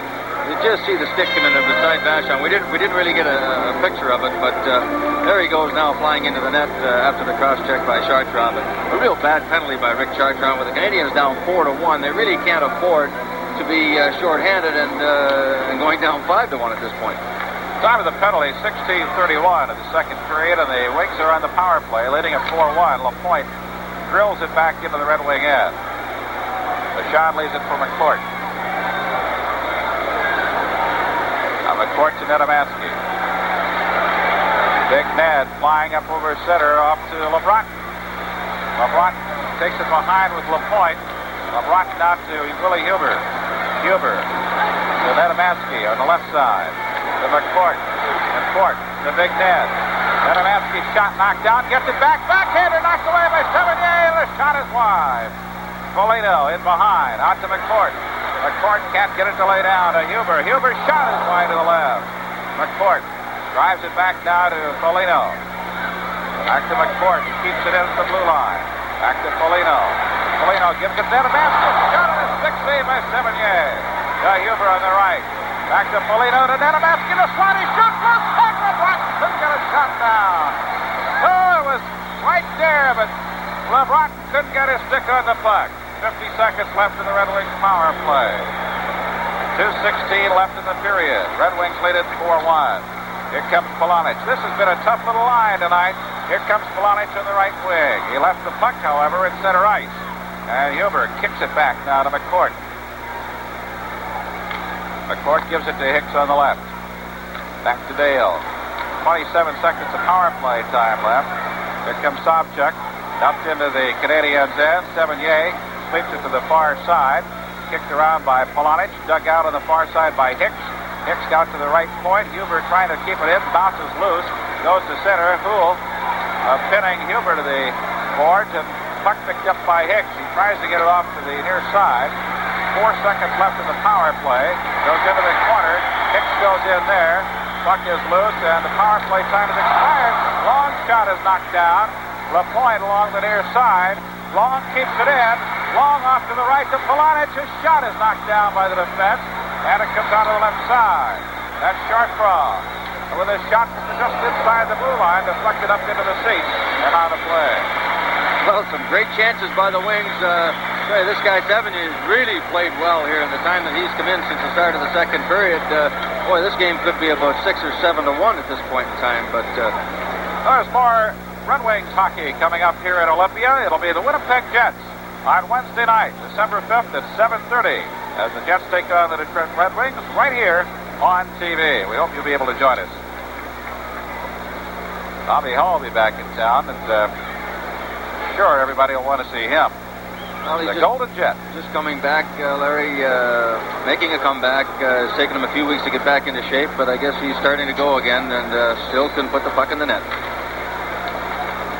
Woods clears it out to center ice as we're nearing the 1 minute left mark in the second period. LaFleur turns it to the far side. Now we have 59 seconds left in the period. A bouncing puck. LaFleur racing in, but very long. Just got a stick cut with a shot knocked down. And Mohammed gets it ahead on the left side. Errol Thompson. Thompson brings it to center. It's 1-on-1. Thompson skating and he shoots.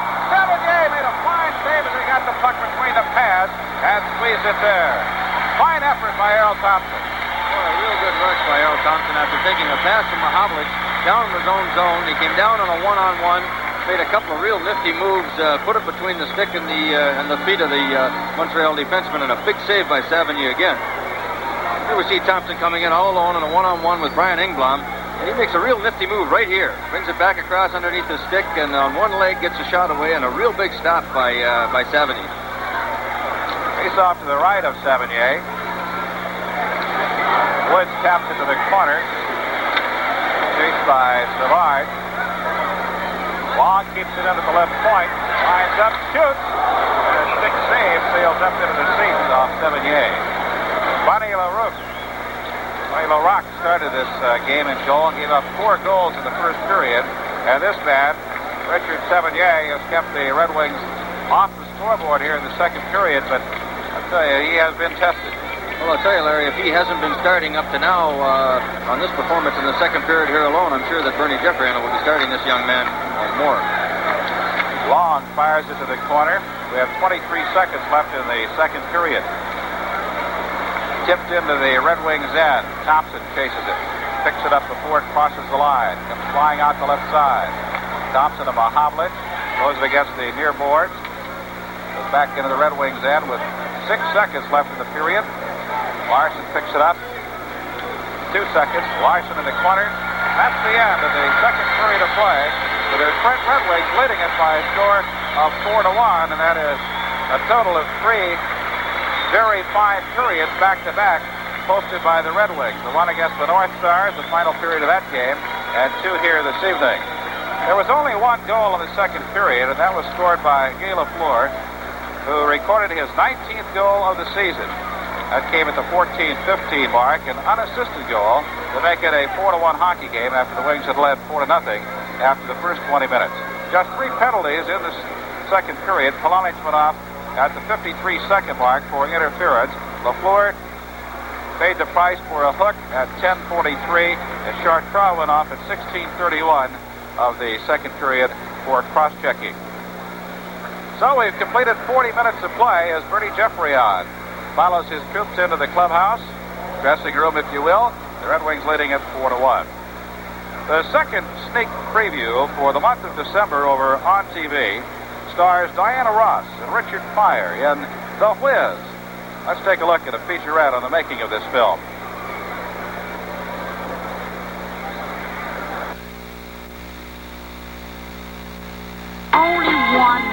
New York is the most exciting city in the world. It's a town of spectacular skyscrapers, millions of lights, and a rhythm that throbs 24 hours a day. This city has always had the greatest attractions, but New York has never seen anything like The Whiz, a new musical motion picture being made here that stars Diana Ross. He's the Whiz and he lives in our... I saw The Whiz when I couldn't get The Whiz off my mind. Something about it stuck. I guess the way the basic story is stuck in the minds of Americans since 1900, when L. Frank Baum wrote the book. The book, entitled The Wonderful Wizard of Oz, continued to capture the hearts of Americans for succeeding generations. It became one of the 15 best-selling books. 4-goal first period. The fourth goal of that first period was scored by Dennis Polonich. It came late at the 14:05 mark after Mahavlich, Edemansky, and Foligno had turned on the light for the Red Wings. We'll take a look at the goal scored by Polonich, and a great effort here on the part of Woods, who got it through to Hogebaum, who centered the pass right between the skates, off to Polonich, who rammed it past the goaltender, Bunny LaRock. That made it 4-0, and that's the way the first period ended. The Red Wings were unable to score, although they had a lot of opportunities in the second period. However, Guy Lafleur did score and break the shutout for Rogie Vachon. Now watch the extra effort here by Lafleur. As he had the puck knocked down the first time, it came back to him and got another one away right underneath the glove of Rogie Vachon. And that made it a 4-1 hockey game. Montreal trailing by those 3 goals. You can see the Canadiens are coming back to the ice, and the third and final period will be getting underway here in just a moment. Larry Osterman and Mickey Redmond with the action here on TV. We hope you are enjoying it, and will be with us again Saturday evening as we go to the college level, Michigan and Michigan State from East Lansing. The shots on goal are just about dead even. The Red Wings having a slight edge, 23-22, as a result of having outshot the Canadiens 16-8 in the second period. Montreal had a 14-7 edge in the first 20 minutes of action. So we're about ready to go with the final period here, Mickey, as the Red Wings have strung 3 consecutive good periods of hockey together. Well, they really played well last Saturday night. In the third period in Minnesota, they were down 3-0, and of course, I think Minnesota in that game figured they had the game put away, and the Red Wings came back, and with I think less than 2 minutes to go, salvaged a 3-3 tie, which on the road, and after being down 3-0, I'm sure Bobby Crown very happy with. And of course, the first 2 periods tonight here, they've dominated the Canadiens. But I think you're going to see here in the third period, Montreal. I don't think that was a very quiet dressing room with Bernie Geoffrion. Looks pretty upset down there, and the Canadiens been having their problems this year.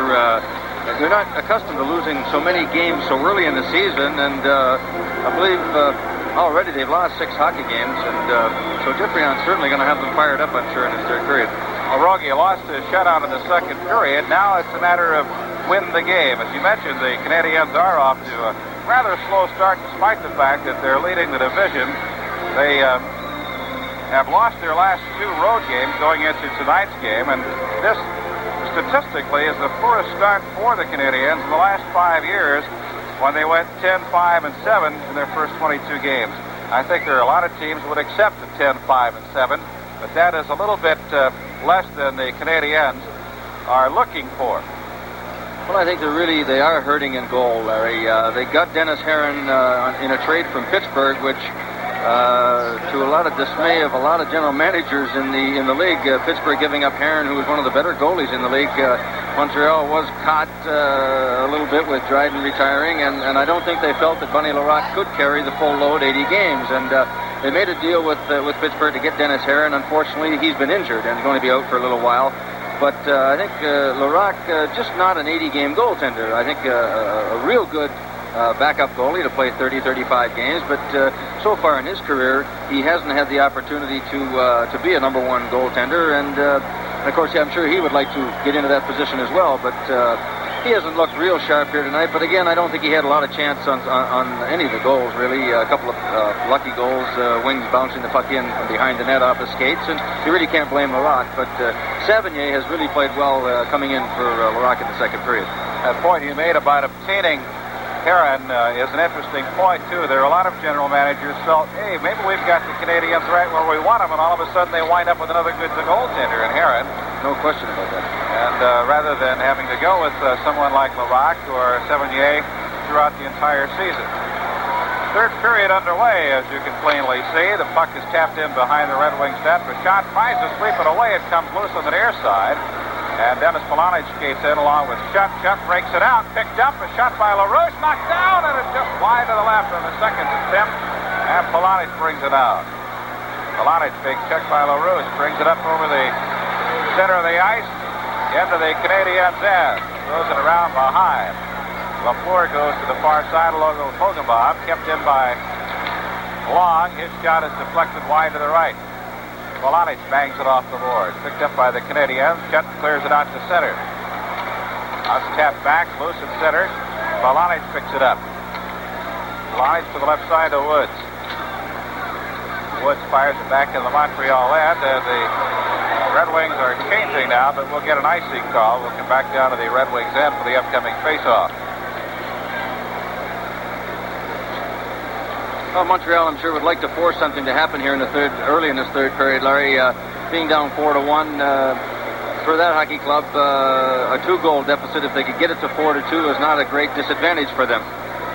Here we see a shot of Bobby Crum, and I'm sure that he's got to be very happy with the first couple of periods and hoping the Wings can continue to dominate the Canadiens here in the third.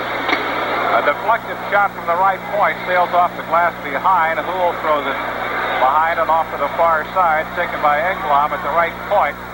LeBron tries to knock it down, picked up on the near side. A shot by Mondeau is kicked out to the far wing, picked up by LeBron.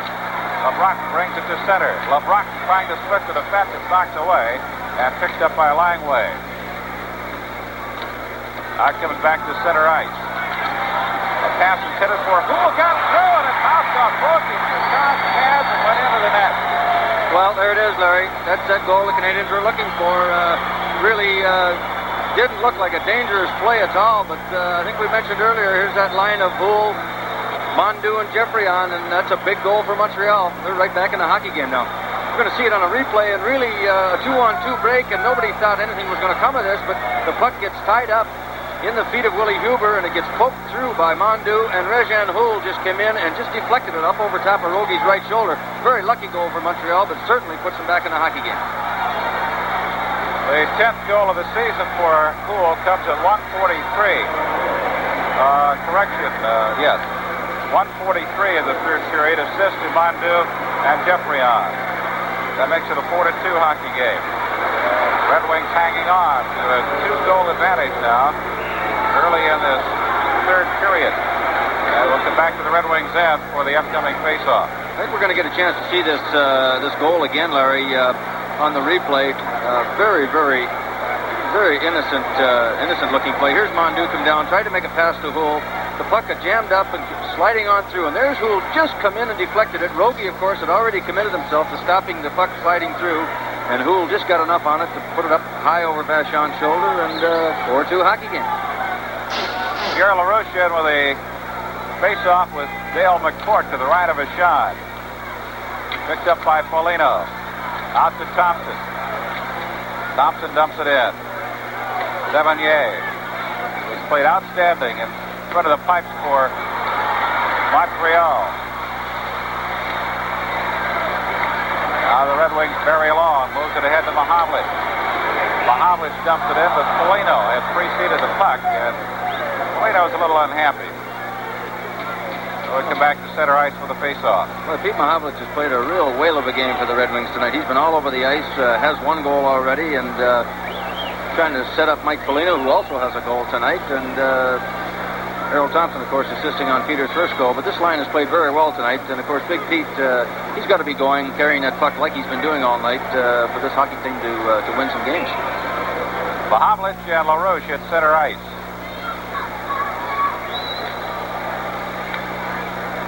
Canadiens control. Robinson challenged by Vahavlich. Now Robinson retreats. Robinson takes it to the right side. Brings it to the middle. Vahavlich with him all the way and causes the offside at the blue line. And we'll have a face-off at center ice. Well, we see a good. Here's a shot of Reed Larson, Larry. Reed played steady defensively tonight. He's not been rushing with the puck and playing as offensively as he has in the past couple of years. And I think this is why Crom's been a little bit upset with him. But Reed definitely has looked nervous since the start of the season, and he's got to start carrying the puck and making things happen like Robinson and Lapointe are doing for Montreal. Puck gets free. Jarvis semi-fans on the shot. Long having trouble getting to it. A centering pass intercepted by Larson, and he clears it out. Now Savard. Out to center. Polonic with it. He drives it back in. Chased by Hogeboom. Thrown to the near side by Sevigny. Polonic throws it in behind. Polonic skates in, comes out along the near side, and out to center ice, where it's taken by the wing Paul Woods. He's trying to get it back to Polonic, intercepted by DuPont. His shot knocked down by Larson. Larson gets it back now to Polonic. Polonic tapped the head intended for a Larson, but it's intercepted at center ice by Langway. Langway and Hogeboom go down. Puck goes behind the net. Long throws to the far side of Woods. Woods taps it out, intended for Hogeboom, intercepted there as Mondu steers it back up the ice. It's Jeffreyon. He gives to Houle. Houle past Larson on the right side. A shot hit the post as Pierre Mondu let a blazer go from the right wing and hit the far post. Puck thrown to the far side now. Long tries to get it to LeBron. Intercepted. Brought up the ice to Mondu. Mondu gives it to Houle. Knocked away from him, and Long goes to the corner. A centering pass comes all the way out to center ice. Langway takes it there, and the Canadiens will have to get onside. Back to the right side, it's dumped into the corner. Chased by Mondu and Jolly. Jolly having trouble getting it out to Netamansky. It goes to the corner. It's taken by Mondu. He jams it in there, loose puck, and McCourt gets it out to Netamansky. He's got a left winger, LeBron. LeBron racing in. Drop pass for McCourt. McCourt shoots. Hand save made by Sevigny, and he covers it up. Great rush by the Red Wings. Big save by Sevigny to keep Montreal in this hockey game. Boy, Dale McCourt all alone in the slot, about 20 feet away, and an excellent opportunity to put the Wings out in front 5-2. And Sevigny come up with another big save. Boy, he's played very well, Larry, since the start of the second period.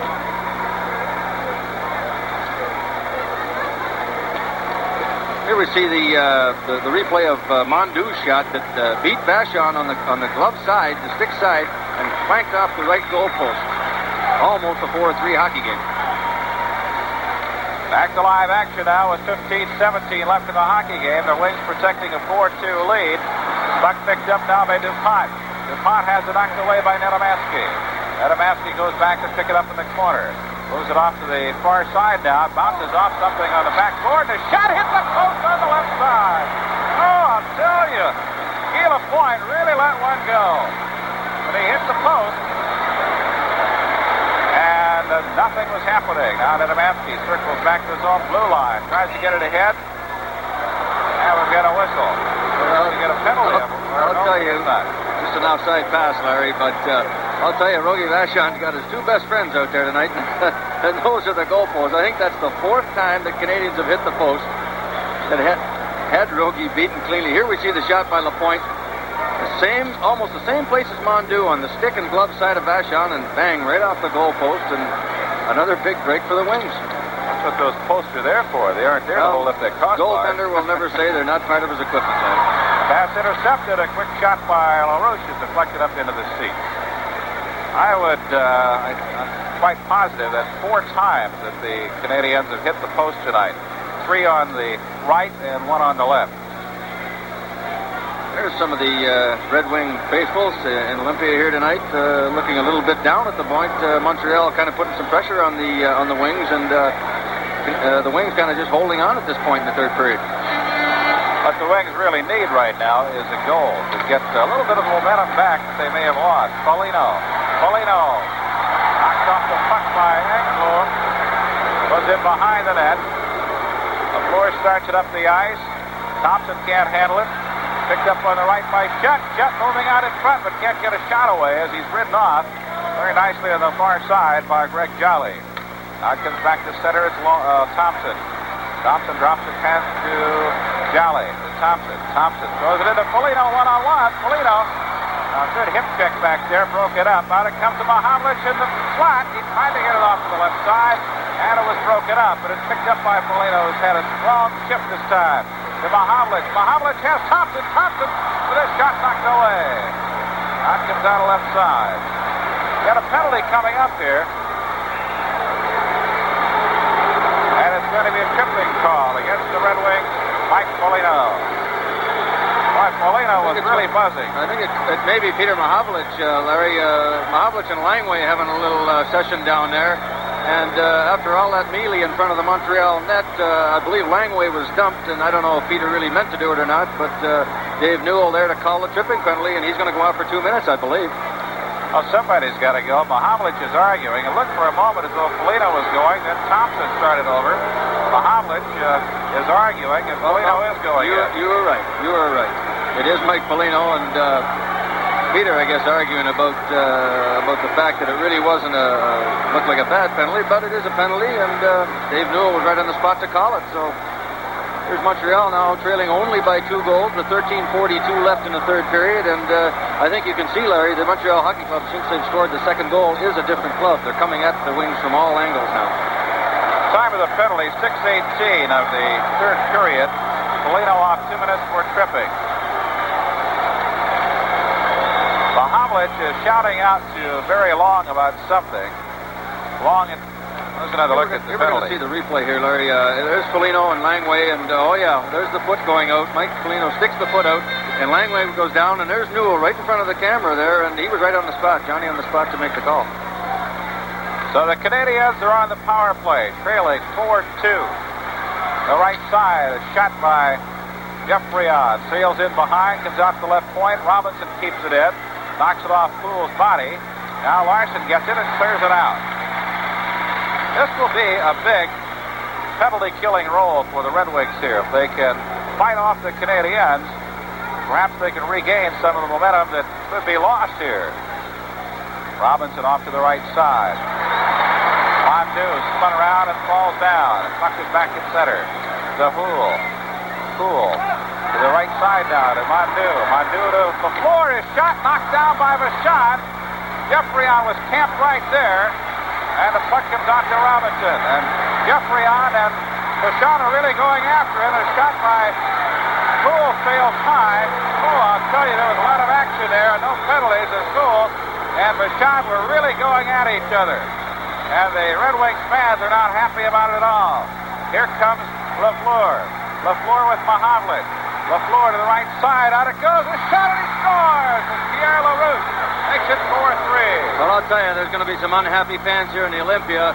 We saw a lot of action out inside of Vachon when the Montreal team had the pressure on the Wings in the inside the Detroit blue line, and young Danny Geoffrion jostling with Vachon. Here we're going to see the replay of the goal that came after all the action. LaFleur holds onto the puck, goes all the way across the ice, makes a perfect pass over to Pierre LaRouche. He didn't even stop the puck, Larry. He just blasted it into the lower corner. Vachon, no chance whatsoever.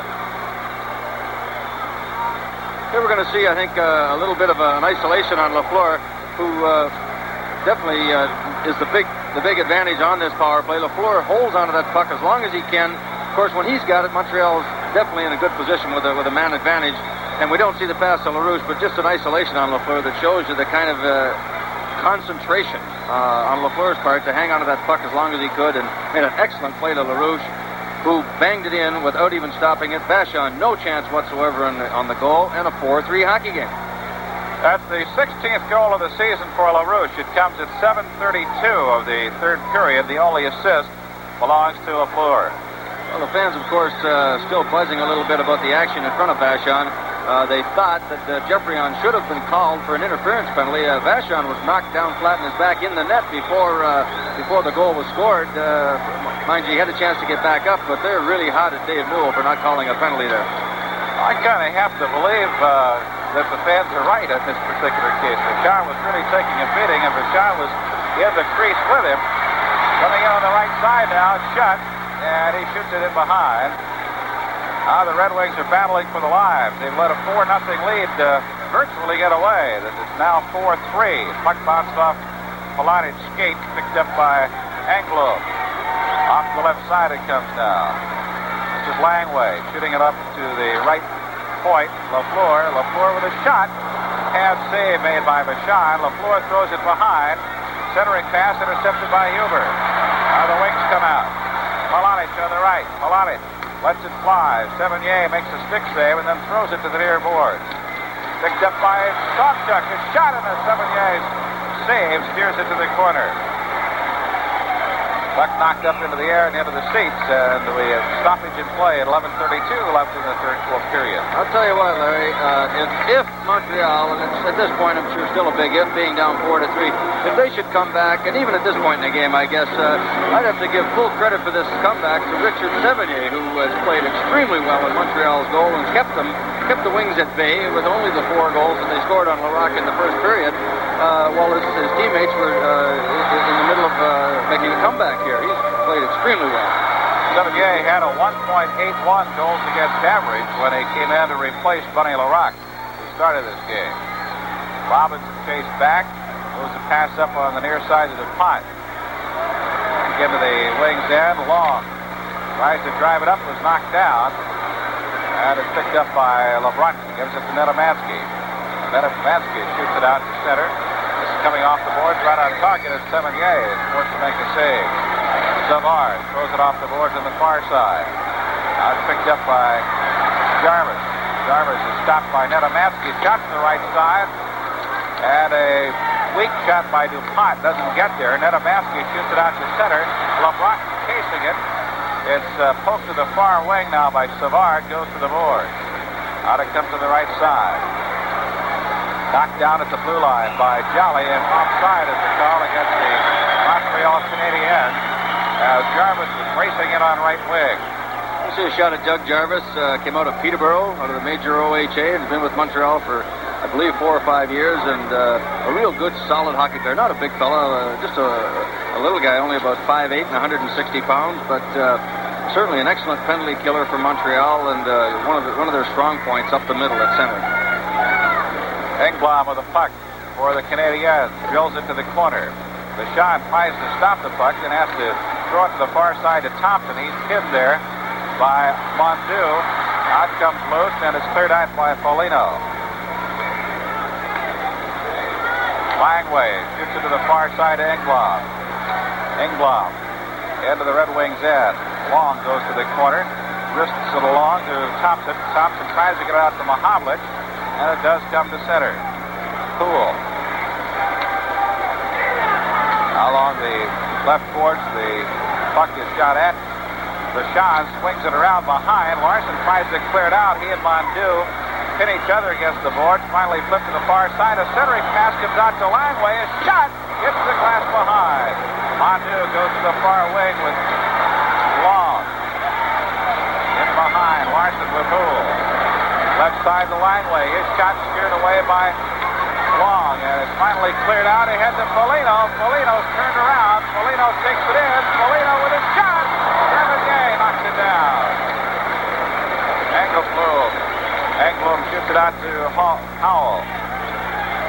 Poole fires it into the Red Wings end. Bounces off the boards, and we'll give it a shot. Gets it off to Polanic. Comes out to center. Drilled back into the Red Wings end. Stopped there by Jolly.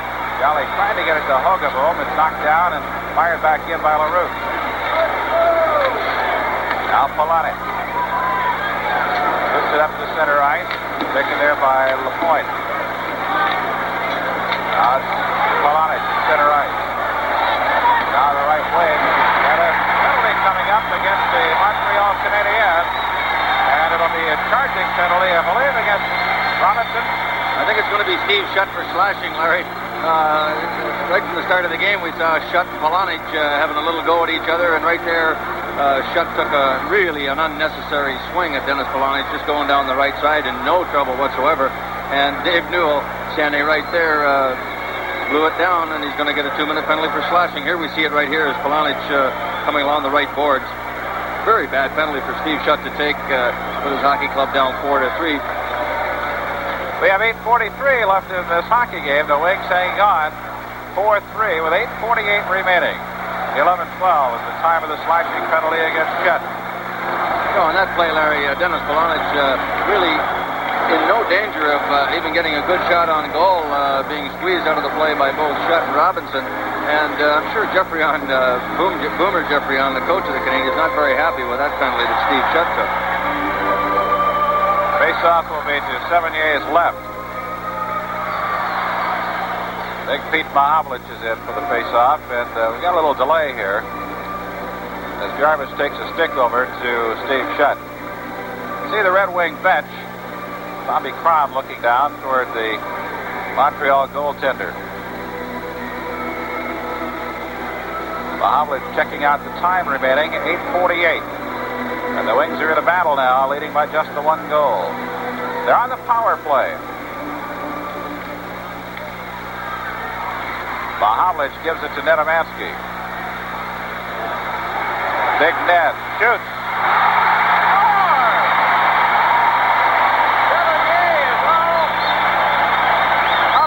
Robinson is attacking the referee on the far side. They are really going after it, but the goal, I'm sure, will count. Well, it happened so fast, Larry. We're going to have to get a look on a replay, I think, to really see if this puck went in or not. It looked from here that the puck did hit the crossbar, but here we might see it on the replay here now. It goes over top of Severnier's left shoulder. Here's Nedomansky winding up. Here's the shot. Now, I think that puck hit the crossbar, came down and hit the bottom of the goalpost and came out. I don't believe that puck went in the net. Here we see another example. Nedomansky allowed to come out in front of the net all by himself. He takes a shot. It's deflected by the Montreal stick right there. I don't know if we're going to see it here or not. It goes up high 70.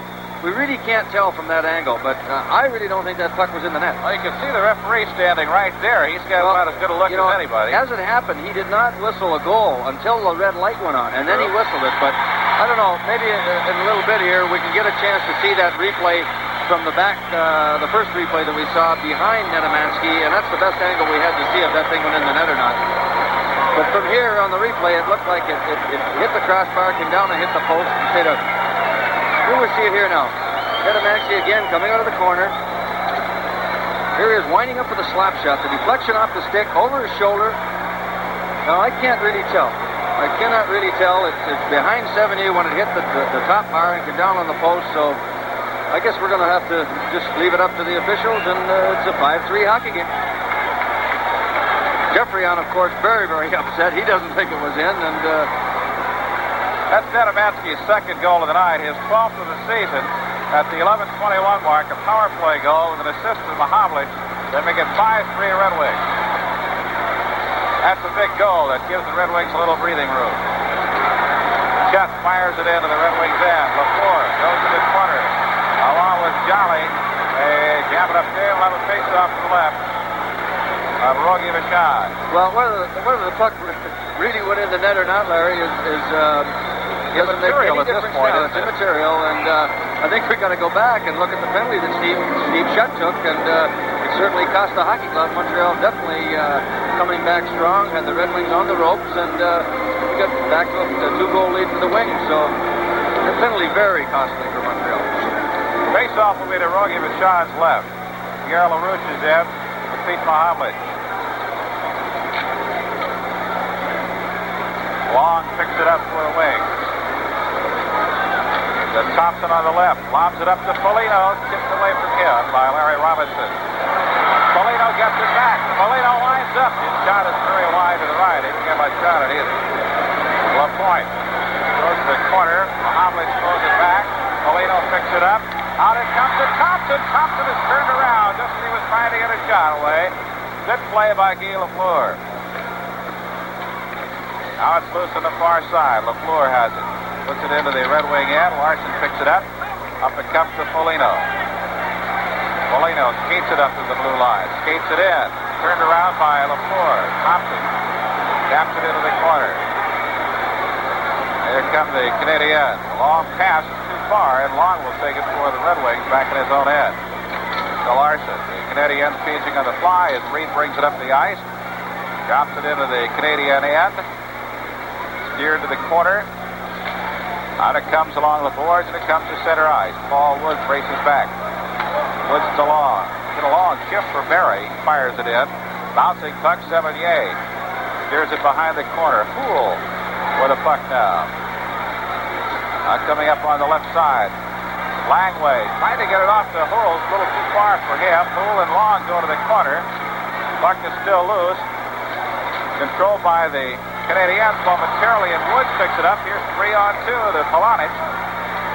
Woods heads for the bench for a player change as LeBronson comes on, and Polonich is tied up against the board. Well, the Wings now putting a little more pressure on Montreal. A 2-goal advantage, a very big advantage. We see a shot of Polonich and Rajan Houle down there, both fixing their sweaters. Polo's played a strong game tonight. Yes, he has. And again, I think, something we should mention, Larry, on the penalty that Shutt took that led up to that goal. Dennis, of course, always in the middle of any of the action that's going on, and in that case, I think he drew the penalty on Shutt. Shutt a little upset at Pole checking him all night long, and took kind of a foolish penalty, and it cost him. Face off to the left of Sevigny. Huber fires it behind the net.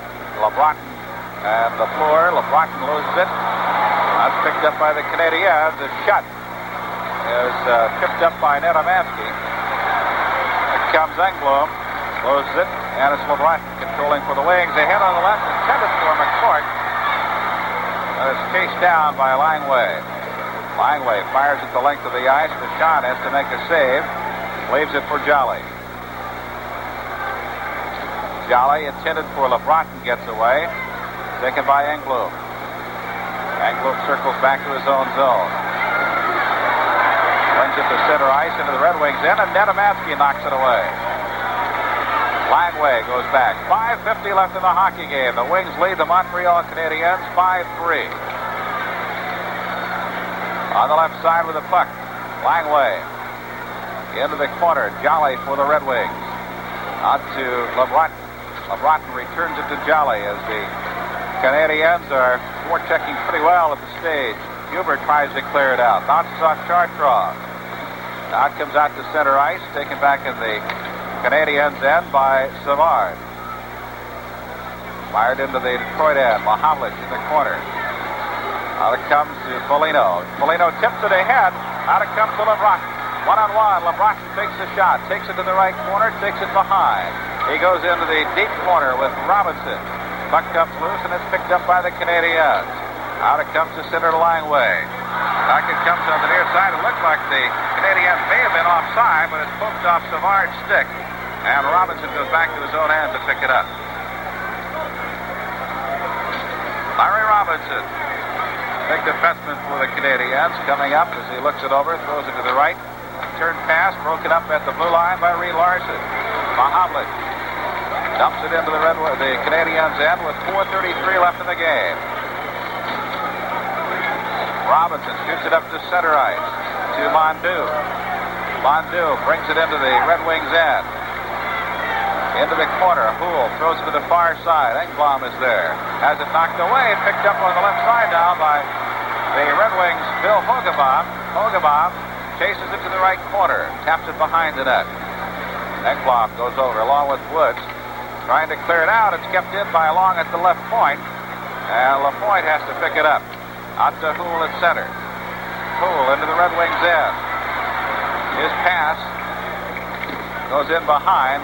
Very Long trying to get to it, and Woods does. To Larson.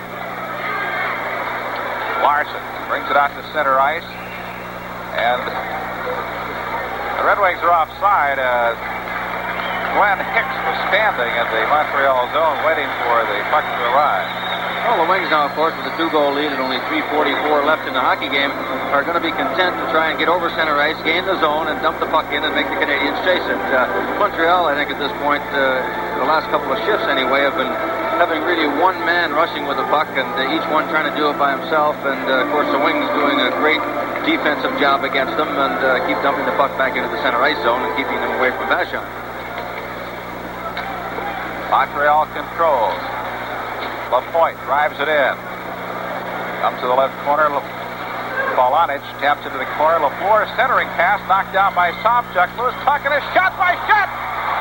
Lafleur hit the crossbar. That's 5 times it's either hit the crossbar or the post tonight.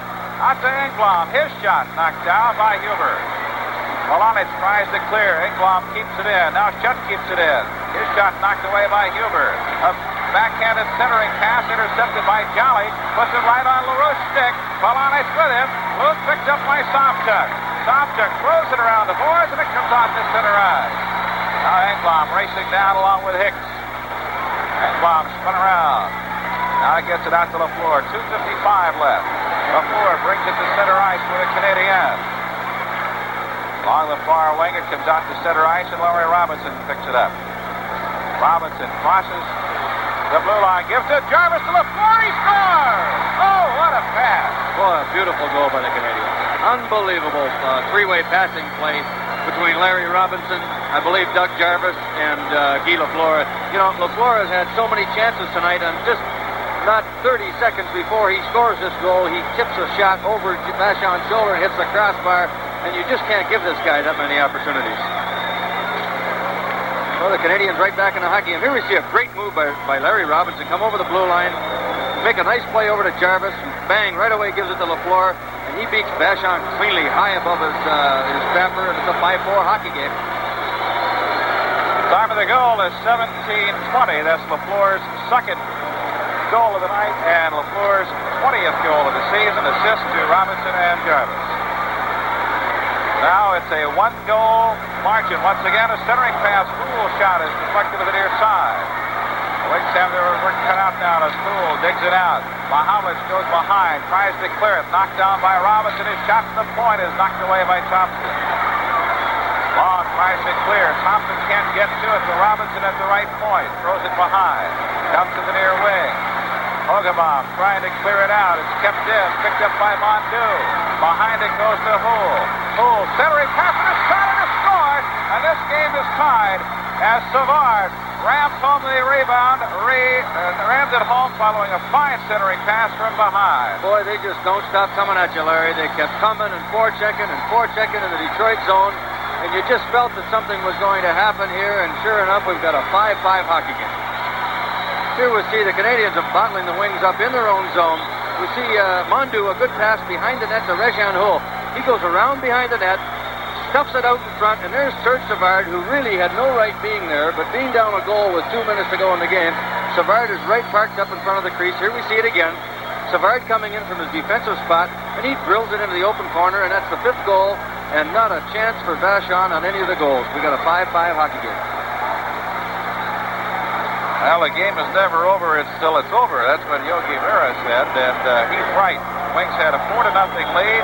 It looked like they might have salted away when they got the power play goal to make it 5-3, but the Canadians have roared back and tied it with Savard's second goal of the season coming at the 18-minute mark. Assist to Mondu and Houle.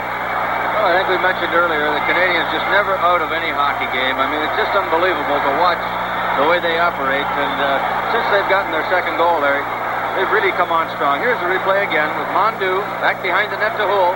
Very Long comes over and tries to pinch him off, but Houle does get it out somehow. Right between Mondu's feet onto Savard, and no chance for Vachon. A tie hockey game with 2 minutes left in the third period.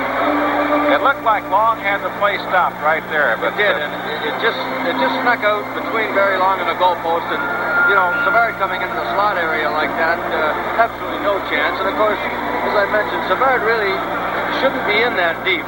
Normal time in a hockey game outside of the situation we've got being down a goal with only 2 minutes left. Of course, Montreal taking chances, and on that instance there, it paid off for them. And just an unbelievable, powerful hockey club when they put their mind to playing hockey. 16,117 fans here at Olympia tonight, and they've seen a A lot of hockey action. And we've got 2 minutes to go, so don't go away. Larry Osterman, Mickey Redmond, inviting you to join us again Saturday evening. We'll be in East Lansing for college hockey as the Michigan State Spartans play host to the Michigan Wolverines. The WCHA battle. Airtime is 8 o'clock on TV. We hope you'll be able to join us. Here we go, the final 2 minutes. Huber, the left side, and Jolly. Out to center. McCourt loses the puck. Picked up by the Canadiens, and here they come. A shot from just inside the blue line, sails wide. LaFleur goes in. Out comes out to Netamansky. 2-on-2 in a minute. Netamansky and McCourt. Ed takes the puck. Shot goes wide. Goes in behind. McCourt into the corner. Out to Netamansky. A shot. It's over the top. McCourt shoots. And it's covered up by the defense. Oh, unbelievable, Larry. Dale McCourt on the rebound of Netamansky's slap shot at the open side with Savigny caught out of the net. And there was Captain Serge Savard coming over, sliding across to make the stop with a wide open net behind him. Here was the play down in the corner. I believe it's Danny LeBrat. Back to Netamansky. Good slap shot just on the short side. Misses the net. Here's the open side. It comes out. Got Savigny turned around, and there's the block by Savard to save a goal. What a big play by Serge Savard. Savard has done it all here in the last 30 seconds for the Canadiens. Scoring the tying goal and making a goal-saving stop. You know, we get a shot of Guy Lafleur going off the ice here, Larry. I haven't really kept track, but I think Lafleur has played about 14 minutes of this last period so far. He's been on the ice almost all the period. Yeah, I think he's going to sleep well tonight. 5-5 hockey game. 1:28 left. The face-off to the left of Savigny, who has given up just one goal after replacing Bunny Larocque after the first period of play. Puck comes out to center, taken by Jolly. Jolly to Huber. Huber rifles it in. Savigny leaves it for Robinson. 1:13 left. Robinson starts it out the right side as the Canadiens bring it up. Engblom shoots it in. Vachon puts it right on the stick of Jarvis on the far side, goes back behind. We have less than a minute left now. 57 seconds remaining. Huber. Netamansky. Netamansky's pass is intercepted. Short cross shot. Stick save by Vachon. Now Jolly in the corner with Jarvis. Comes out to the right point. Engblom shot steered away. And Huber races after it along with Houle. Houle centering pass knocked down by Big Willie. And Huber brings it up. 32 seconds left. LeBrock on left wing. LeBrock into the zone. His shot is knocked down and it goes into the corner. Now LeBrock going for the face-off and gets it with Engblom, and will have a face-off to the right of Savigny with 23 seconds left in the game. Well, some good action at both ends, Larry. Looks like you get the feeling that the scoring wasn't going to be over with 2 minutes left in the game, but both these clubs trying to win the hockey game, not playing for the tie at this point. But what a great game. Unfortunately for the Wings, they had the 4-0 lead, and Montreal's come back to tie at 5-5, but a real evening of hockey here with the Red Wings and Canadiens. It has been very exciting, very interesting, and it is a shame that the Wings were unable to hang on to that lead. Led 4-0. The Canadiens narrowed the gap to 4-3. Then a power play goal by Netamansky made it 5-3. And it looked like school might be out for the Canadiens, but they came roaring back with a pair of unanswered goals to tie it at 5 apiece. You know, they've certainly, as I said before, they didn't win championships by not being able to come back, and they're just never out of a hockey game. You've really got to stay on top of Montreal, and you give them an inch and they take a mile. And they have a history of doing this type of thing, coming back late in games and tying it up like this and even winning. Big face-off coming up to the right of Savigny with 23 seconds left in a tie hockey game. The puck goes to the corner. Lobbed up the middle of the ice. Taken by the wings, fired back down. Taken by Lapointe. Lapointe trying to get it up to Jutt. Broken up there. Lapointe is turned around. Here's Molino. Molino tries to get through. It's knocked off his stick. 4 seconds left. 3 seconds. 2 seconds. Lafleur's shot. And that is the end of the hockey game. The Red Wings of Montreal skate to a 5-5 tie here at Olympia Stadium this evening before 16,117 fans. And it was a dandy. Here's the way the scoring went in the third period. Houle scored his 10th goal of the season to make it 4-2. At the 1:43 mark of the third period, assists going to Mondeau and Geoffrion. Then LaRouche scored his 16th goal of the season at 7:32. That was a power play goal for the Canadiens to narrow the gap to 4-3. Lafleur getting the only assist. The Red Wings looked like they may have put it away when Nedomansky scored his second goal of the night, his 12th of the season, at 11:21 of the third period. That was a power play goal. An assist to Mahavlich. That made it 5-3. Then Lafleur took a fine centering pass from Jarvis. Robinson getting the other assist to make it 5-4 at 17:20. And then with just 2 minutes left in the hockey game, Savard took the centering pass from Poole from behind. Mondu getting the other assist. That was Savard's second goal of the season. That tied it at 5-5, and that's the way it ended. Just 2 penalties in the third period. Foligno at 6:18 for the Wings for tripping, and Shutt at 11:12 for slashing. And when Shutt went off, that's when the Wings got their 5th goal, and it was a big goal because it did at least save a tie for the Red Wings. Shots on goal for the game, Montreal Canadiens 30, and the Detroit Red Wings 28. Our director this evening has been Jeff Muse, our producer Rocky Flitterman, and keeping the statistics for us this evening, Bob Burns. We appreciate all of their help. Now for Mickey Redmond, this is Larry Osterman saying so long from Olympia Stadium with the final score, the Montreal Canadiens 5 and the Detroit Red Wings 5. Be sure to join us next Saturday night when the Spartans of Michigan State play host to the Michigan Wolverines in exciting WCHA hockey action. This has been a sports presentation of National Subscription Television.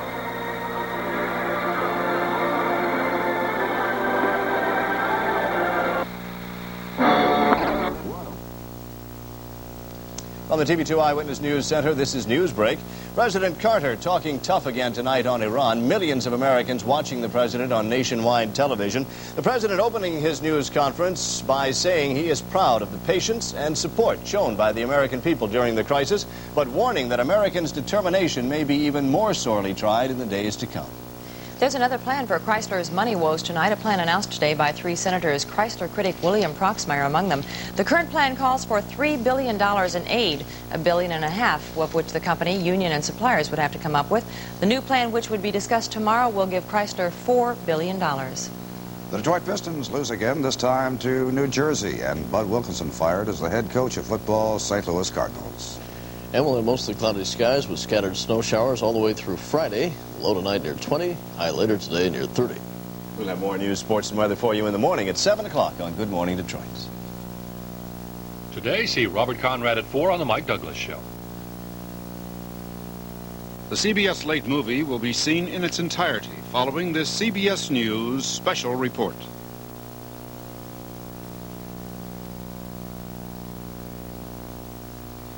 This is a CBS News special report. The President on Iran. From Washington, here is CBS News correspondent Roger Mudd. Good evening. President Carter